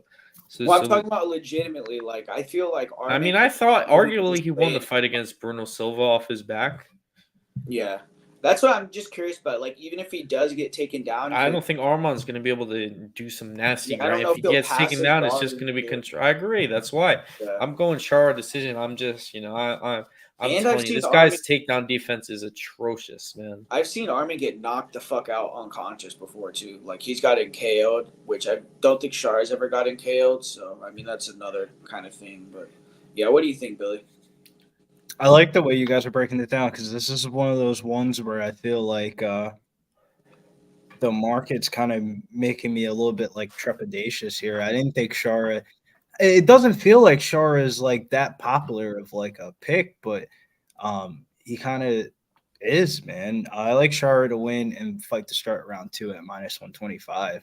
I feel like this is gonna go all 3 rounds, and if Armin Petrosyan isn't wrestling, then I think Chara wins this fight, and just feel like Chara throws more volume here. I get it. Petrosyan's a kickboxer himself. If he can negate the kicking game of Chara, this fight could definitely play out a lot closer than what people are projecting. That's the reason why people are picking Petrosyan. But I think Chara Bullet's just a faster striker on the feet, and he's just going to land more damage through 15 minutes.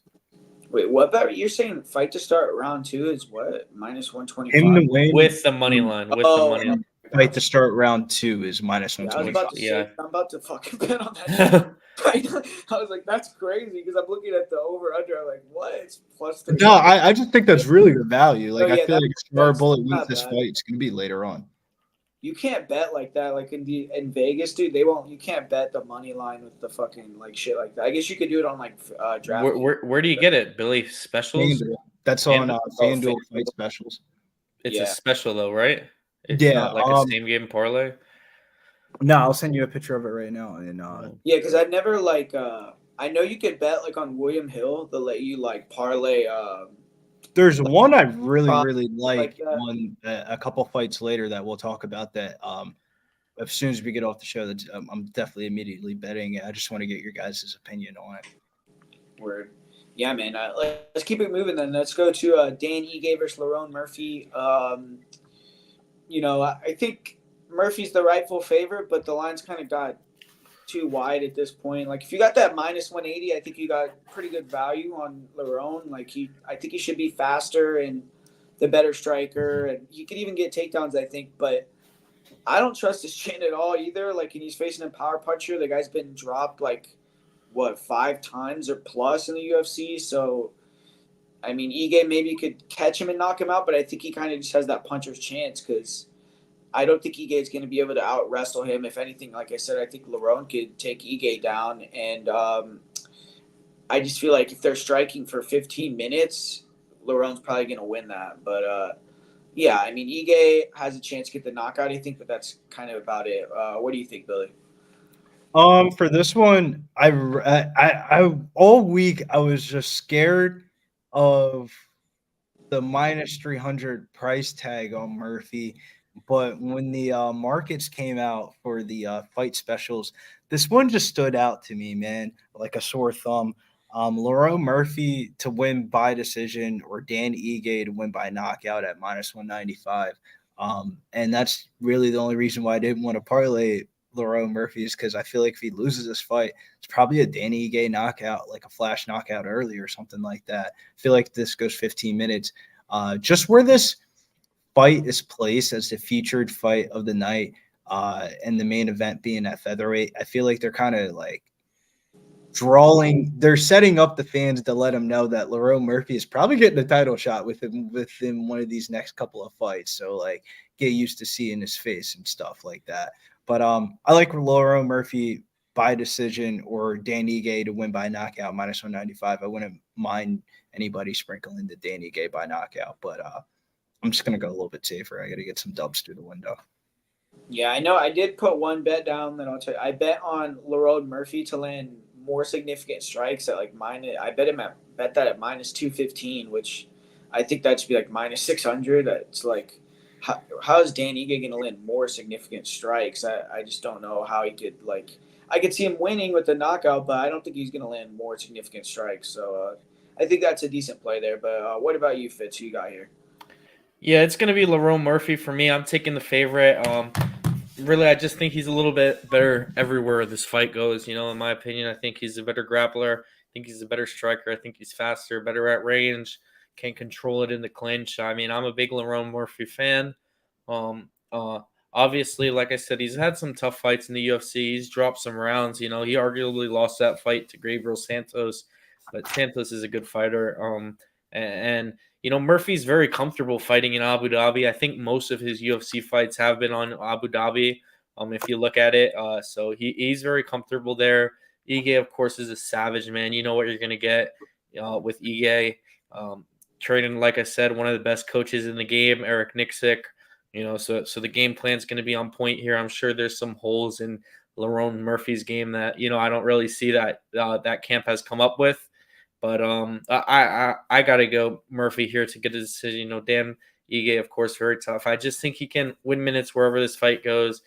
Mixing the takedowns, I think, would be smart, and I think he'll have success on the feet and definitely land more significant strikes. So nice bet there, Guru. Yeah, you could. It's minus 225. So if anyone, they can go play it, and I think it's like 2,000 limit only. But still, either way, I maxed it. I think it's a good bet. But with that fight though, I will say I'm pretty sure you're saying Lerone is comfortable there. I think Dan Egay, not that it matters, but just like a cool fight. I think he was the first fight ever in UAE versus Calvin Kattar. I think that was the first ever Fight Island fight. Maybe it wasn't, but not in Abu Dhabi, but Fight Island, yeah. Yeah, or was it Connor? It was that one or Connor, I think. But I know him. No, Connor was way later.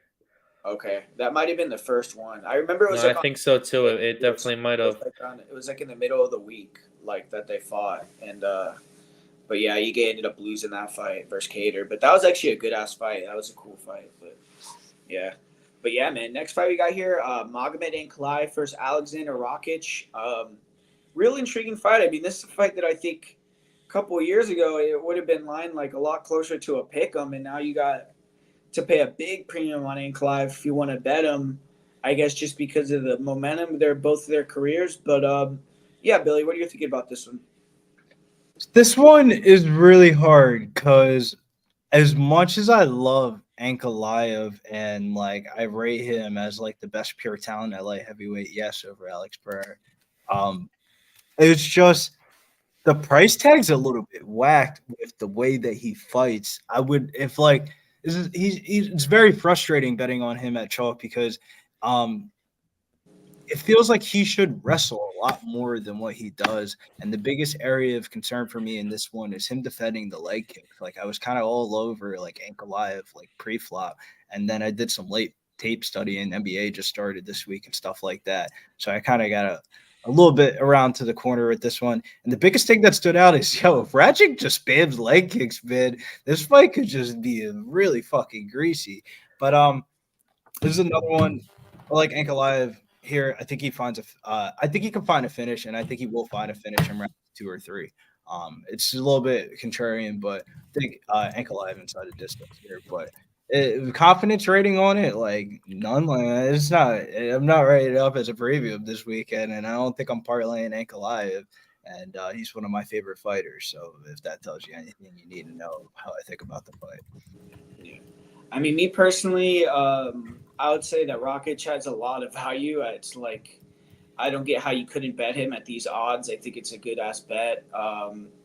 Ankalaev is not a great wrestler, man. I mean, people love to tout his wrestling. You watch his fight versus Jan Blachowicz. I mean, Jan's someone who can easily be taken down. That's the fight that makes me not want to parlay him because I had him in all the parlays in that fight. Ankalaev started out like the first 3. This is only a 3-round fight. He couldn't take Jan down in the first 3 rounds. He loses 30-27 if it's a 3-round fight. He was like 0 for 10 on takedowns versus Jan. So it's like he's going to take down Rakic. I would be shocked if he took Rakic down, honestly. I really would. I mean, maybe he'll surprise him with the takedown, great timing or something, but he's not a great wrestler, man. I mean, usually he has to push you against the fence, like real methodical. The guy's a good-ass striker. I mean, that's his game. He wants to stand up with you, use that southpaw boxing. I mean, really, the guy's just a boxer with a nice high kick and really good with the pulls. But Rakic is the exact same type of striker. I mean, the guy likes to throw the head kick and pressure you and try to use his range and pull counter you. So I think it's going to come down to Ankalaev is going to be pressuring him and trying to get him into the pocket where he could, exchange a little bit more. And I think Rakic gets a little bit uncomfortable when he gets in these exchanges and makes mistakes. But at distance, I mean, Rakic should throw more numbers. He's going to be the combination puncher in the fight. He has the leg kicks, like Billy said. And, yeah, I mean, I just think Rakic is the side here. He's going to have cardio. It's not like either of these guys are going to get tired, you wouldn't think. And, I mean, both are durable. Rakic is the loss that he had by KO TKO was an injury. So, I mean, he just got finished by Yuri too, though. yeah, that's true. Yeah, you're right. But I mean, that fight too. I mean, Rakic was. Magomed's not going to do it. Magomed's not going to do that to him. Yeah, exactly. That was just Jury like going into crazy mode. I feel like, but yeah, I don't know. I think Rakic is the side here. I feel like, how could you warrant Ankalaev at that price? Like, what is he going to do to differentiate himself so much that he's a minus 400? Like, but what do you think, Billy?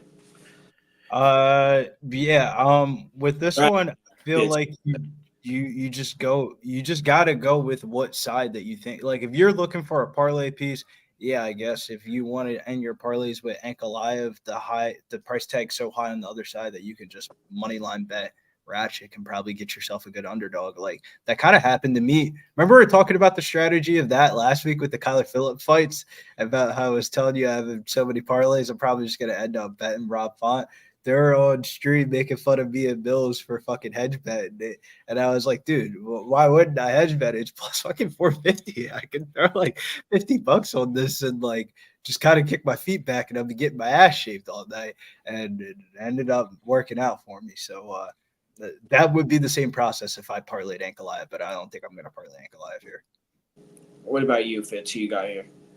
This is real tough for me, going back and forth. 2 years ago, before Rakic got hurt by Jan, if you ask me who the two top light heavyweights were in the division, it's easy. These guys, it's these two far and away.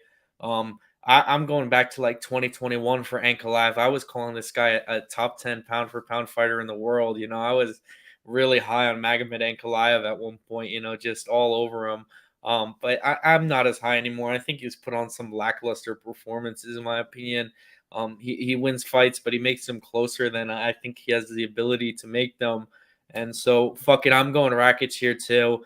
I just rather be on his side, man. Just from betting on it, from watching the fight, I think that's the side. Magomed's going to be southpaw, so I don't know how effective the leg kicks are going to be for Rakic. I know it's one of his best weapons. But when Jan landed that one really nasty leg kick, it was when Magomed was in orthodox. So I think he stays southpaw here. But I mean, the back leg is very dangerous when in those switch stance positions. So I think, Rakic head kick KO. Who knows? Maybe Rakic has a nasty head kick. That would be awesome, dude. If he fucking sleeps Magomed Ankalaev and puts his lights out in Abu Dhabi, I will lose it. I'll go nuts. And I love Magomed. He's won me a lot of money. I have picked him, I think, in every single fight except for this one. Rakic is another guy. I don't think I ever faded him. So these are two guys I've never picked against. We're a lot of these last 6 fights, dude. All these guys are just guys that consistently bet on time and time again. So it gets tough. But give me Rakic here, whatever. Take the money line because I think there's a chance he can sleep Magomed. Homeboy in the chat shouted it out. Magomed has not just bad fight IQ, horrible fight IQ, man. This guy, the knee to Johnny Walker, the tapping with 1 second left to Paul Craig. I mean, those are very, very low level. If you're looking for a champion fighter, I mean, you don't really see champions making too many decisions like that, and he's made them multiple times. Obviously, his record's really weird. The 2 no contests, the 1 draw to Blachowicz, and the 1 loss being a last-second submission in a fight he was winning every other second of the fight. So for me, it's like no one's ever gone out there and really beaten Magomed. You know what I mean? No one's gone out there and looked like the decisively better fighter when they faced him. So I get that's why the line is like that, because we've never seen someone go in the octagon and look better than him. He's looked pretty much better. I thought Jan beat Magomed personally.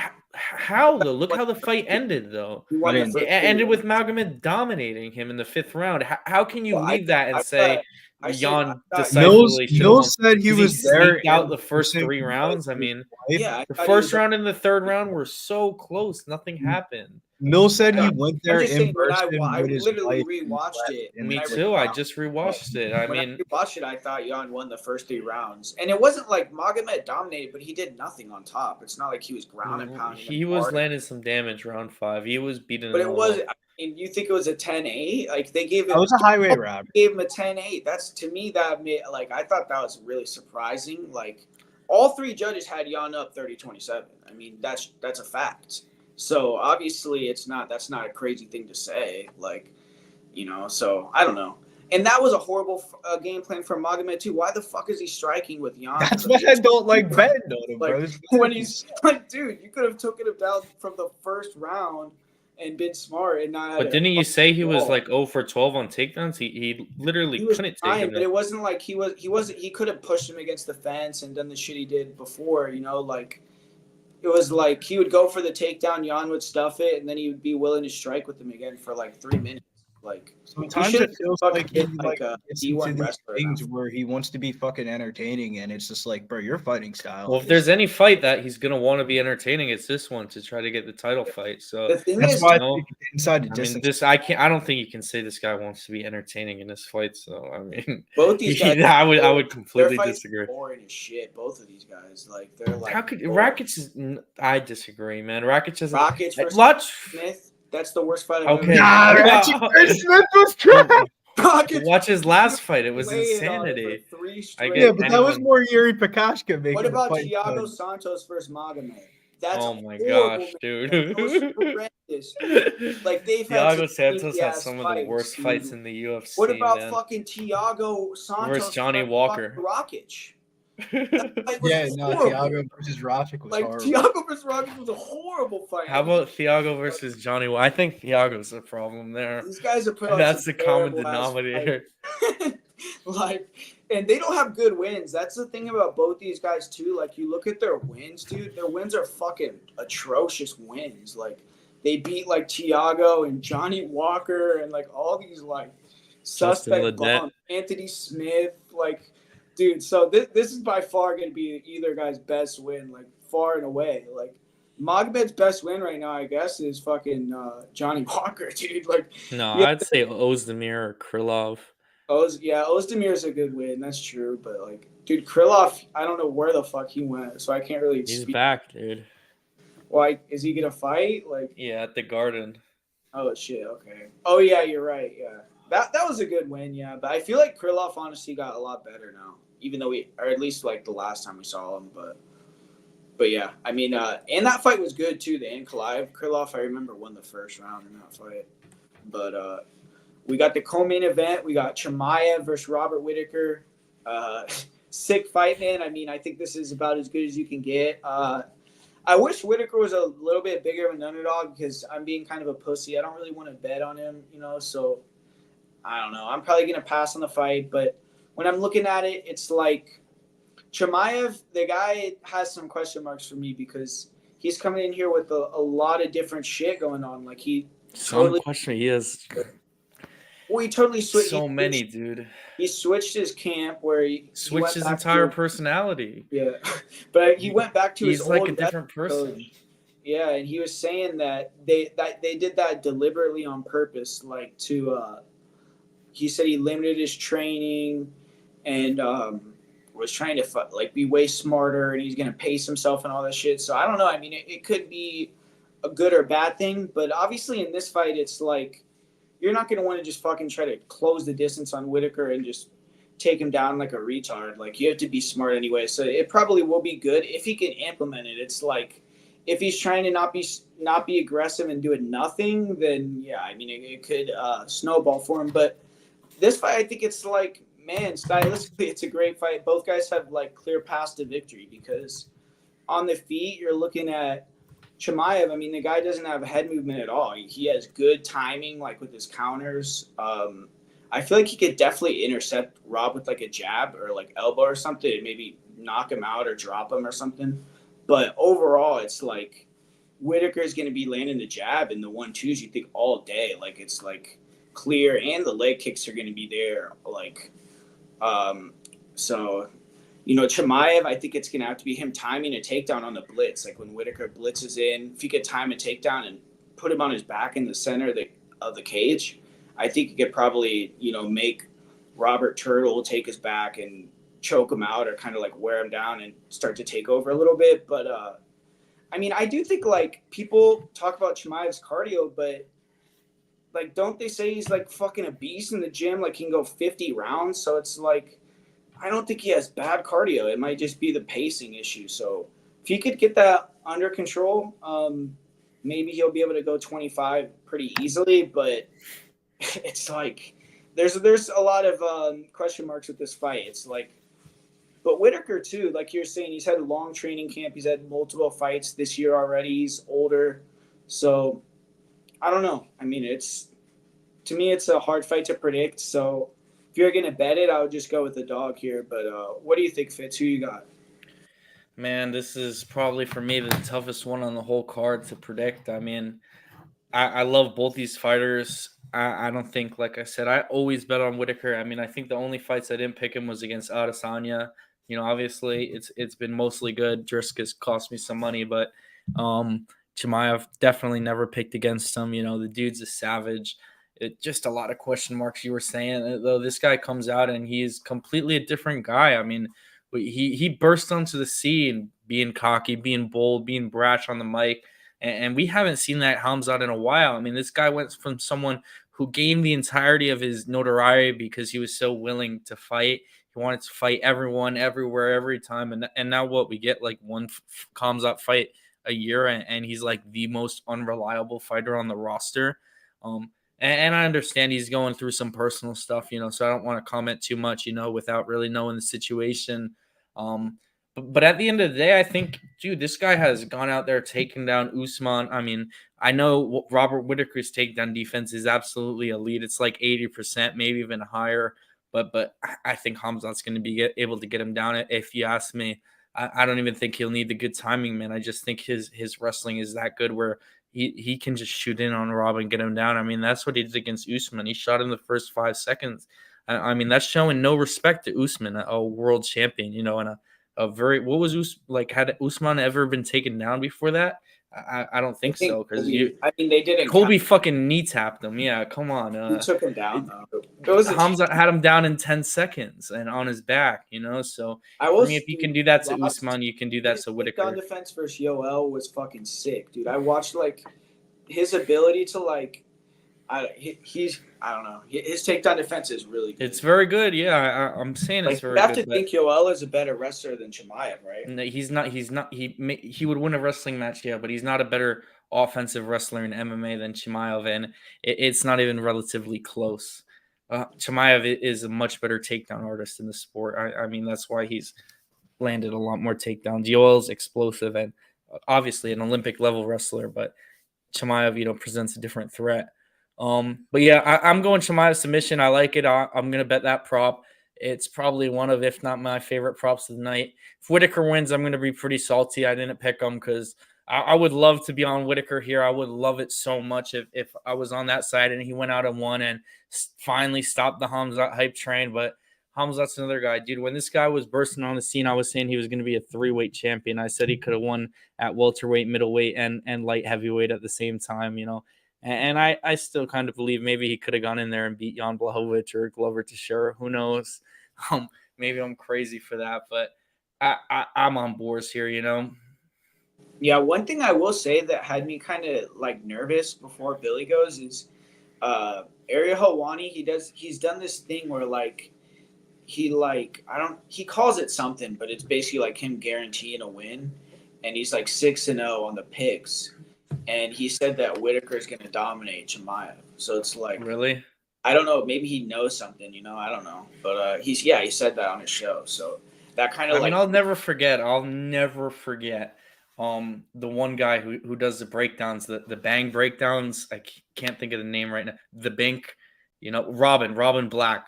Oh yeah, okay. Before Gaethje fights Nurmagomedov, he says, "I've never give out bets on who's going to win a fight. The only time I ever have was Ronda Rousey against Holly Holm, and I picked Ronda. This is the second time I'm ever going to give out a pick, and Justin Gaethje's going to knock out Habib." So we know how that goes. Sometimes these guys think they know more than they do. But I mean, Whittaker definitely could dominate, man. I mean, Chimaev could gas out so hard. If it's past the third round, I mean, I don't think Khamzat's going to do good, man. I Well, don't think Khamzat has success in a 25-minute fight against Whittaker. I thought it was weird just because I know Chimaev has like been on his show a lot and stuff, so it's like it's kind of weird that he would do that. Maybe but Like you said, maybe he knows, dude, and maybe Khamzat acting all weird is going to make a lot of sense. It's weird and though. Anik on the Anik podcast, Anik has just been saying comes out this, comes out that all week. I feel like they're the market on this fight. You would think there would be a lot of public money on Khamzat, but there really isn't. Maybe Khamzat needs to pull out again, but he's so scared. He's been ridiculed so much. Like he knows. Like if he pulled out of this fight, his reputation would have been completely, down the drain. He would have been, one of the more hated fighters in the UFC, in my opinion, if he pulled out again. I know you're talking about him not fighting though, but I don't think he can leave UAE, dude. I don't think he can. He says that's bullshit though.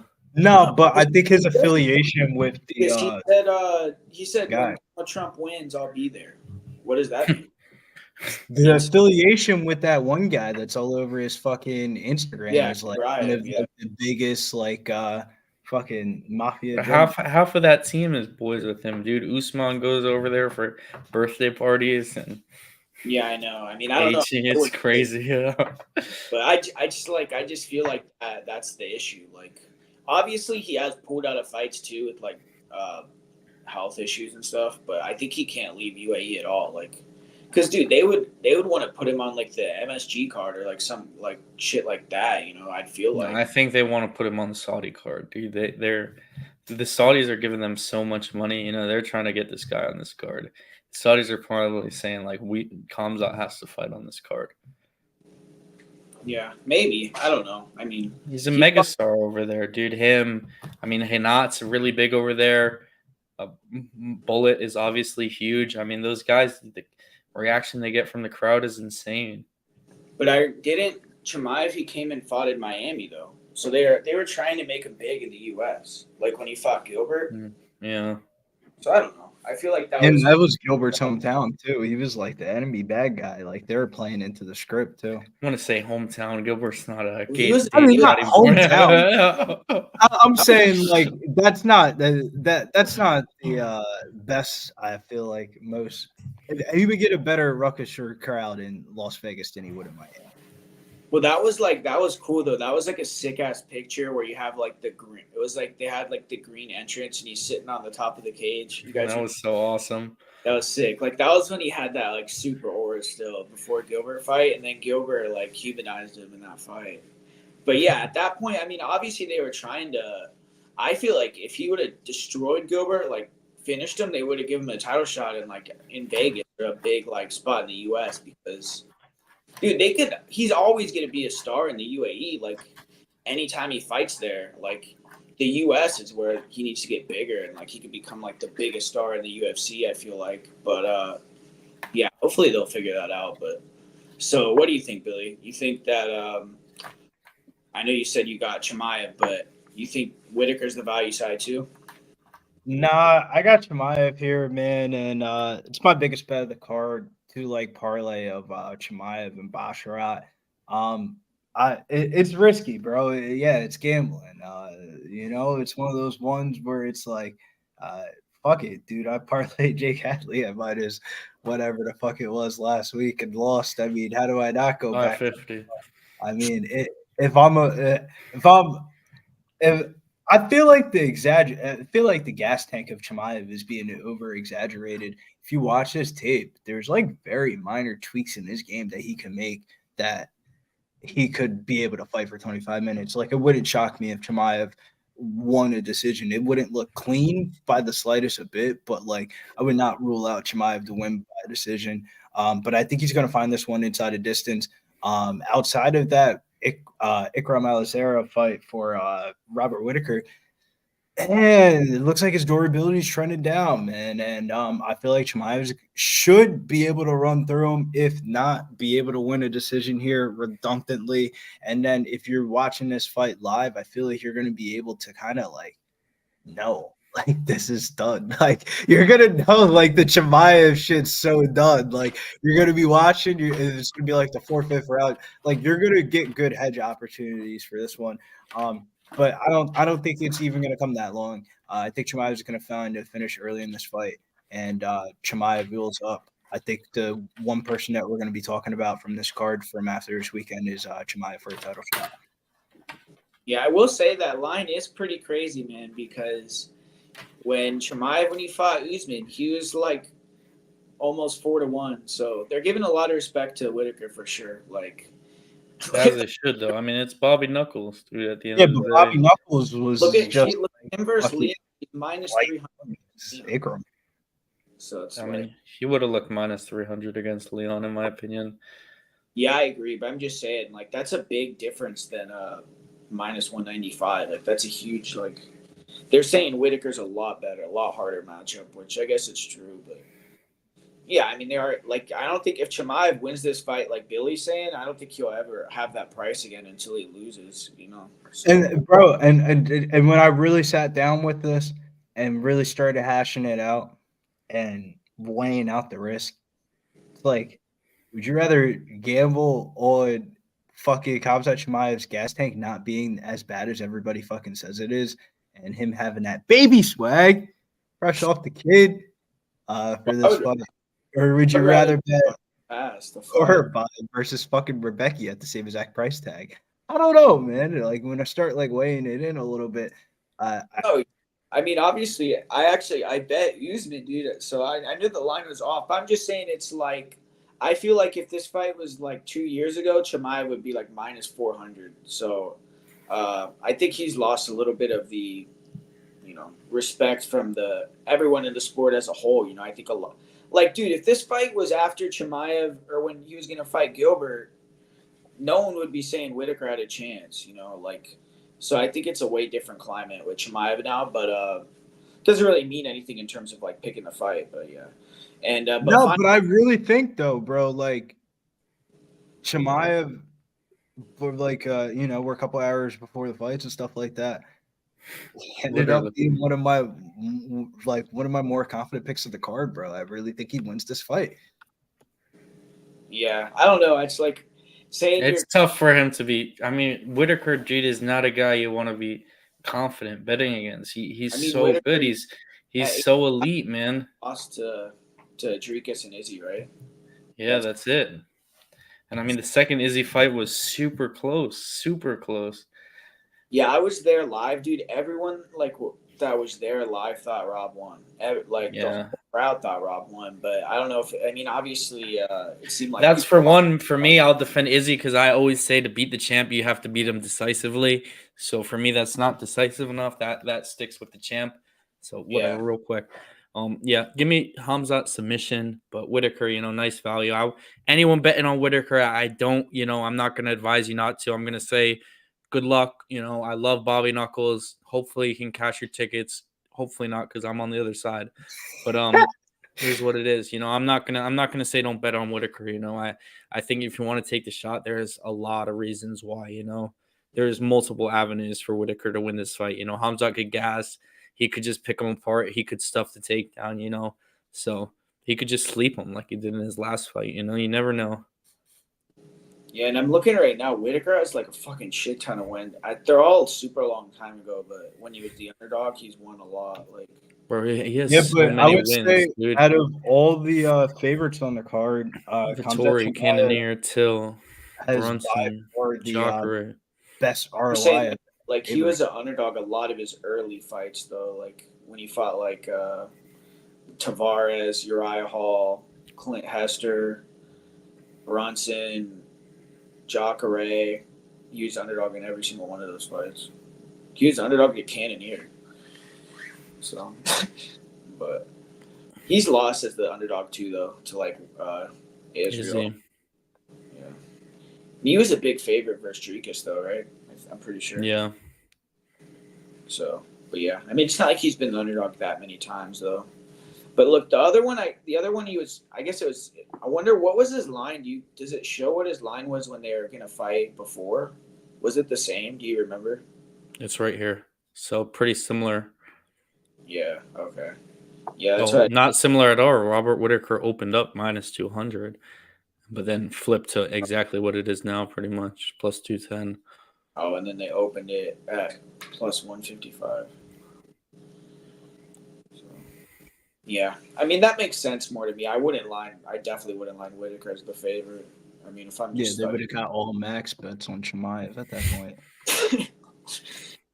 yeah, I mean, even though like what would you price it though if you were pricing it like? I mean, it's just because I think there's some. I think Hamza is rightfully a favorite. I think 2-1 is fine. Me personally, just because of outside factors, I think minus 150 is where I would have it personally. Hamza.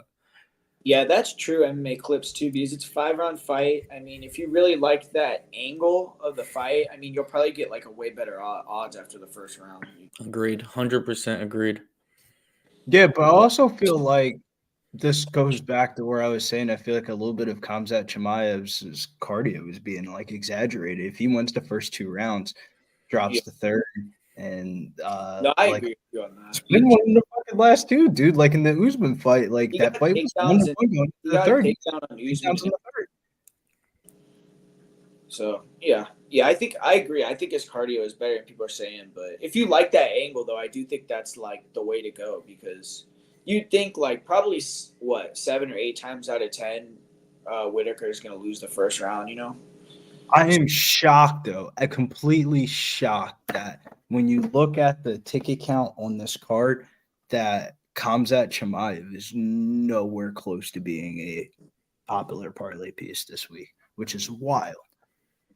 Well, I get that though. I mean, I feel like He's Whitaker's fighting Robert Whittaker here. Whitaker's I mean, No, but I'm just saying though, like just out of just like is- names on the card, like wow, like 55. these are the two of the biggest. I mean, that's why it's the I feel like co-main. I mean, these are Whittaker, both great fighters.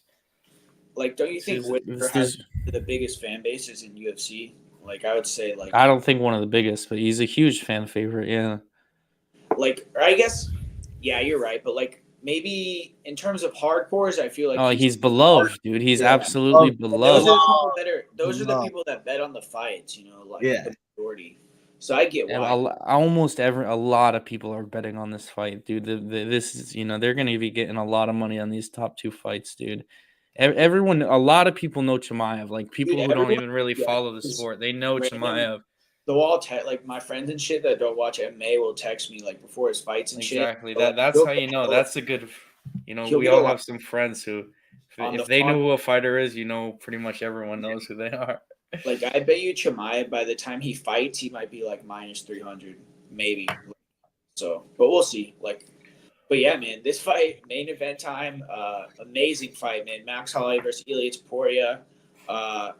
I like Max Holloway in the fight week though. I will say because I was kind of waiting to see where his personality was going to be at and how he's going to be reacting and stuff because you watch his fight like with Volkanovski, the last one where I feel like he had a horrible performance and he was fighting emotional.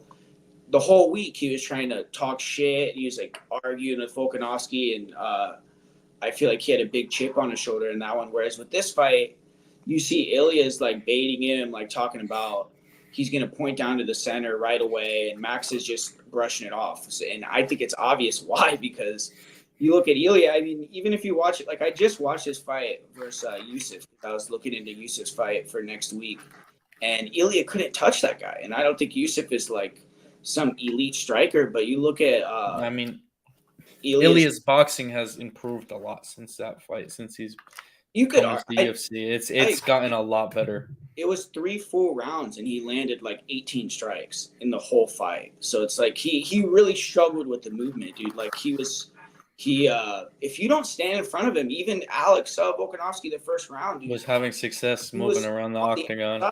He's a short ass 5'6", like fucking small ass dude, and he's moving around on the outside like leg kicking, having success versus Ilya with footwork. So I mean Max's last fight, dude, where Gaethje, he just has to do the exact same thing. I mean, just stay lateral, stay long the whole fight, and you have to stay moving. You can't stand in front of Ilya where he's in the pocket with you. And Ilya, all he really does, I mean, he has sick boxing in the pocket, but when you're at distance, he'll throw calf kicks, and then he's looking to counter your jab with that overhand right. Probably is the best counter overhand right in the sport, dude. I mean, the guy, it's so fast the way that he'll slip jab and come with that counter. But Max, that's what he's really good at defending. Like stylistically, it's a great style for Max. I feel like because he's so good at being able to evade offense, like lean pull back counters and things like that. He's rolling with every shot, even though he gets hit a lot in his fights. It's like he's taking the brunt of the punch away almost all the time. And I don't see Ilya taking him down. I mean, maybe Ilya can mix in some takedowns, and I think if he can, then he's going to win the fight, and that's going to be how he'll win.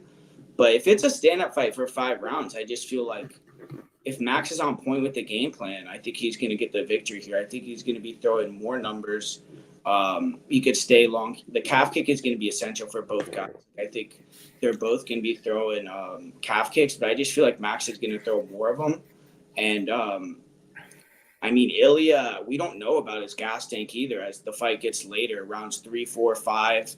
I think, his fight versus Emmett, he showed really good cardio, but this is going to be a different level of volume and offense coming at him with Max. And Max isn't going to slow down at all. So if Ilya gets tired even a little bit, I think Max could really pick up in the fight too. And I think, I don't know. I just think it's a good matchup for Max. I mean, the guy's 5'11". He's going to be way longer. I get they have the same arm reach, but Max can just lean back. He's way taller than the guy. And, if he just uses that footwork, he's going to win this fight. I feel like he has a great chance to win, actually. So I got Max here. Who do you got, Fizz? So, I mean, this is a tough one, man. Max Holloway, I don't know how many people know, created my all-time, maybe the best moment of my life when he knocked out Justin Gaethje in that 5th round. I had him round 5 knockout. Craziest ticket I ever cashed. Most money I ever won by far. It was insane. And just a legend of the game. I have rewatched, almost all of his fights as of late going into this one, back to like the first Volkanovski fight. Like I said, I can't wait for this fight. I've never picked against Ilya. I had him in his debut against Leal on short notice as an underdog.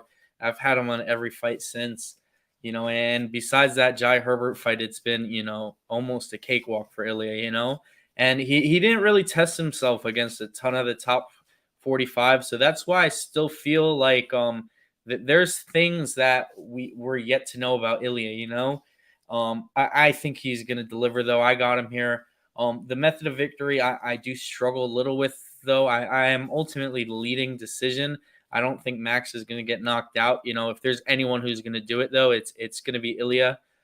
Guru, just to your point about the movement, I'll pros 2 things. I mean, I think that's what they know Max's game plan is going to be, is going to be dart around the outside, throw a lot of the kicks, mix up the kicks to the body, to the head, to the legs. How does Ilya stop the movement? Do you think he's able to take down Max Holloway? What's your opinion on that? Is it just a complete unknown? I mean, I don't know, but I don't think so, man. I mean, if he does, I think it's gonna have to be upper body takedowns, because dude, that's tough. It's tough to hit him on a tall guy like that. Like AMA is saying, dude, his legs are fucking huge. Have you seen it, dude? He has huge fucking legs, like dense ass legs, and you see like when people shoot in on him, even bigger guys, like he has heavy hips, dude. So I feel like, I don't know. I think it's gonna be hard for Ilya to take him down, but maybe you could, like with Yusuf, he was hitting some nice clinch takedowns against a tall guy in that fight, So that's how I would think. But like I said in the breakdown, I think if he can hit the takedowns, then he's gonna win the fight because that'll differentiate it. But if it's a stand-up fight, I just think it's a good matchup for Max, man. I think Ilya is also going to be able to land the calf kick, though. I mean, we saw him land a few really hard ones against Volk with that same game plan, where Volk was on the outside. And, that's a big factor. That's how do you stop movement? You kick the legs. That's a great way to limit movement.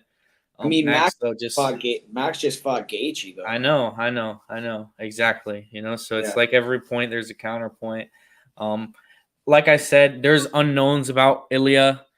For me, the fighter he is, I think all those unknowns are going to be, wow, he's just as good, if not better in all those areas. I think he does get some takedowns here. I'm ultimately going to land on a decision. maybe he finishes though. If he finishes Max Holloway, this guy Ilia Topuria is as good as any fighter on the planet. I don't know if I'd pick him to beat Islam in a fight with those two straight up, but you can't tell me you wouldn't want to see that. If he goes out there and back to back finishes Max Holloway and Islam and Volkanovski, give him Islam, man. I mean, Diego Lopez, sure, it Yeah, would be a sick fight. It would be a banger, but I come think on, man. that's an easier. Obviously, it's like that sounds ridiculous. I feel like that's an easier matchup for Ilya than Max.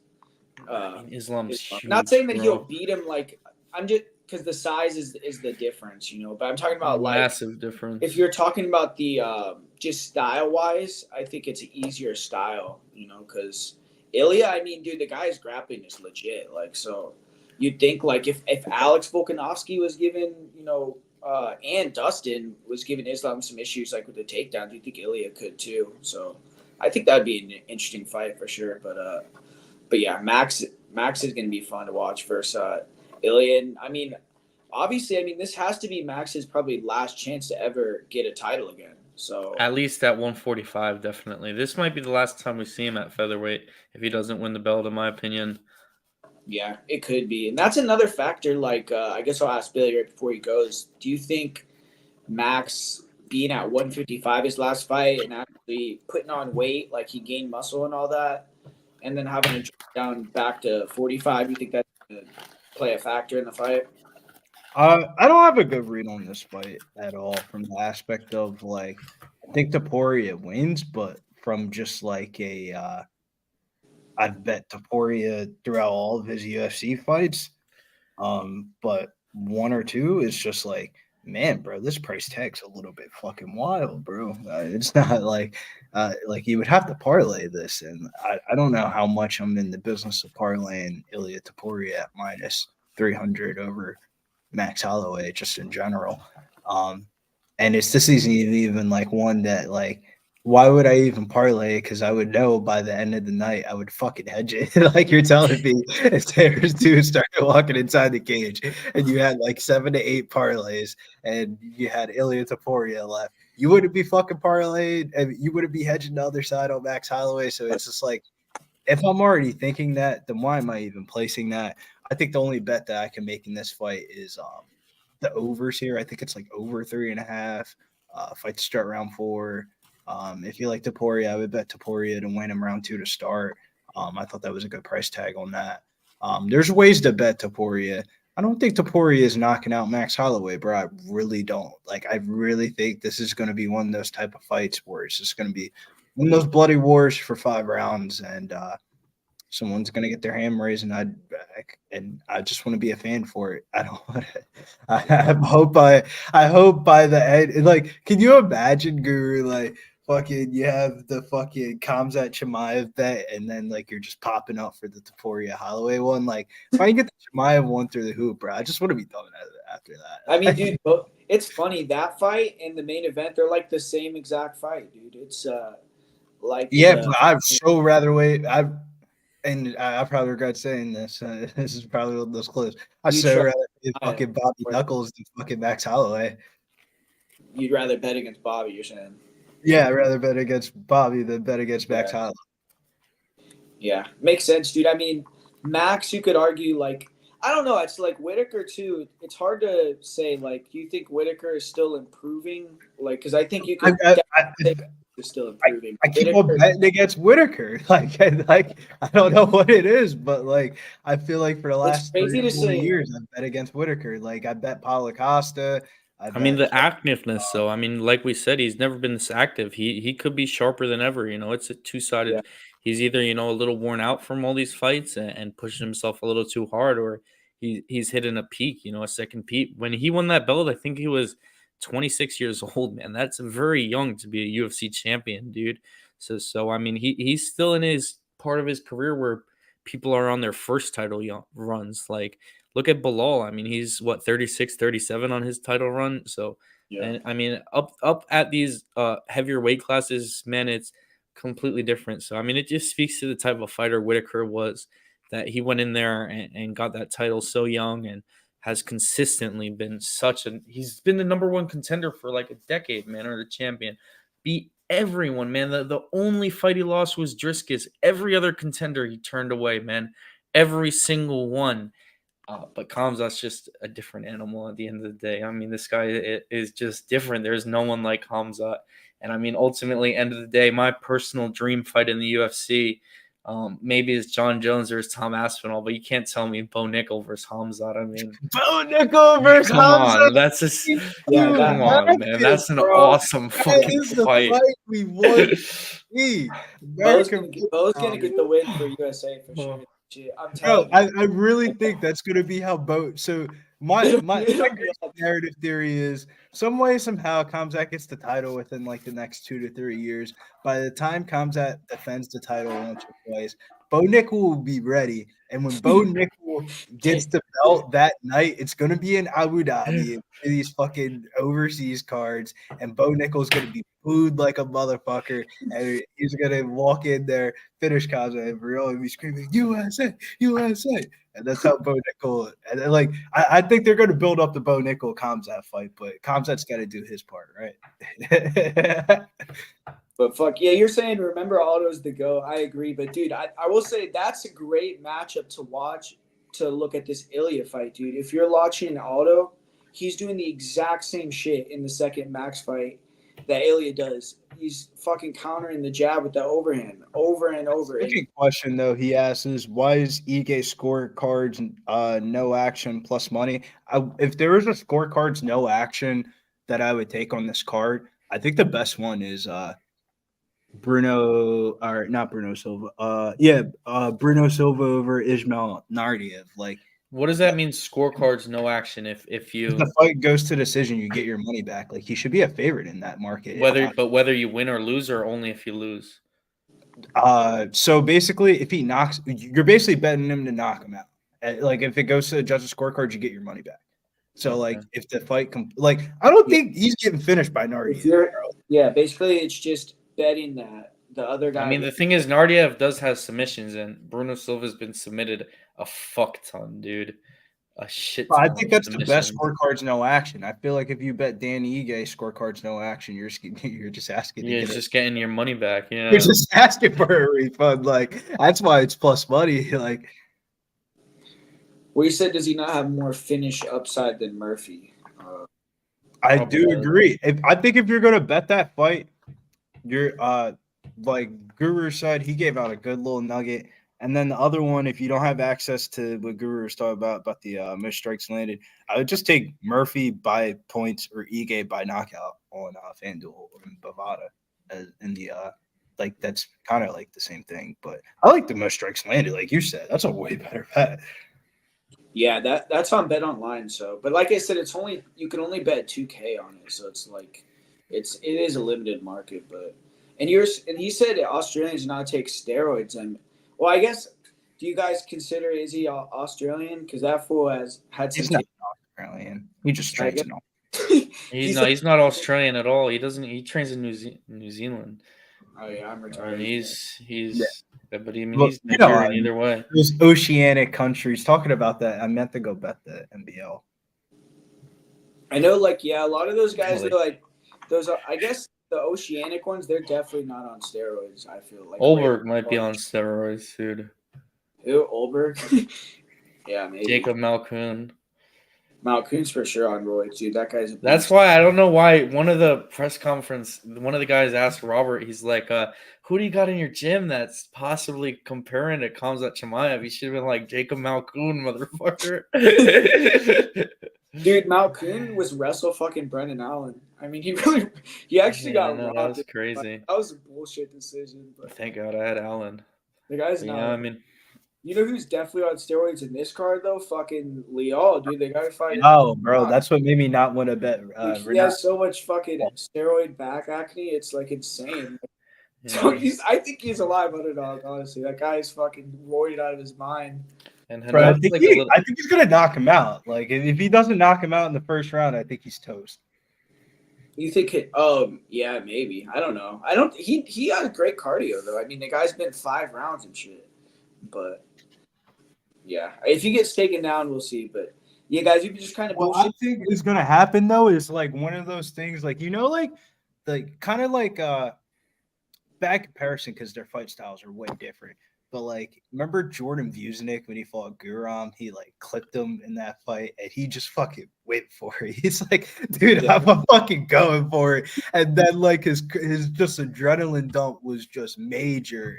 Like I could see that happening with Carlos Leal, where like he can come in that joint, clip the shit out of Renat, think that he's about to fucking beat the shit out of him.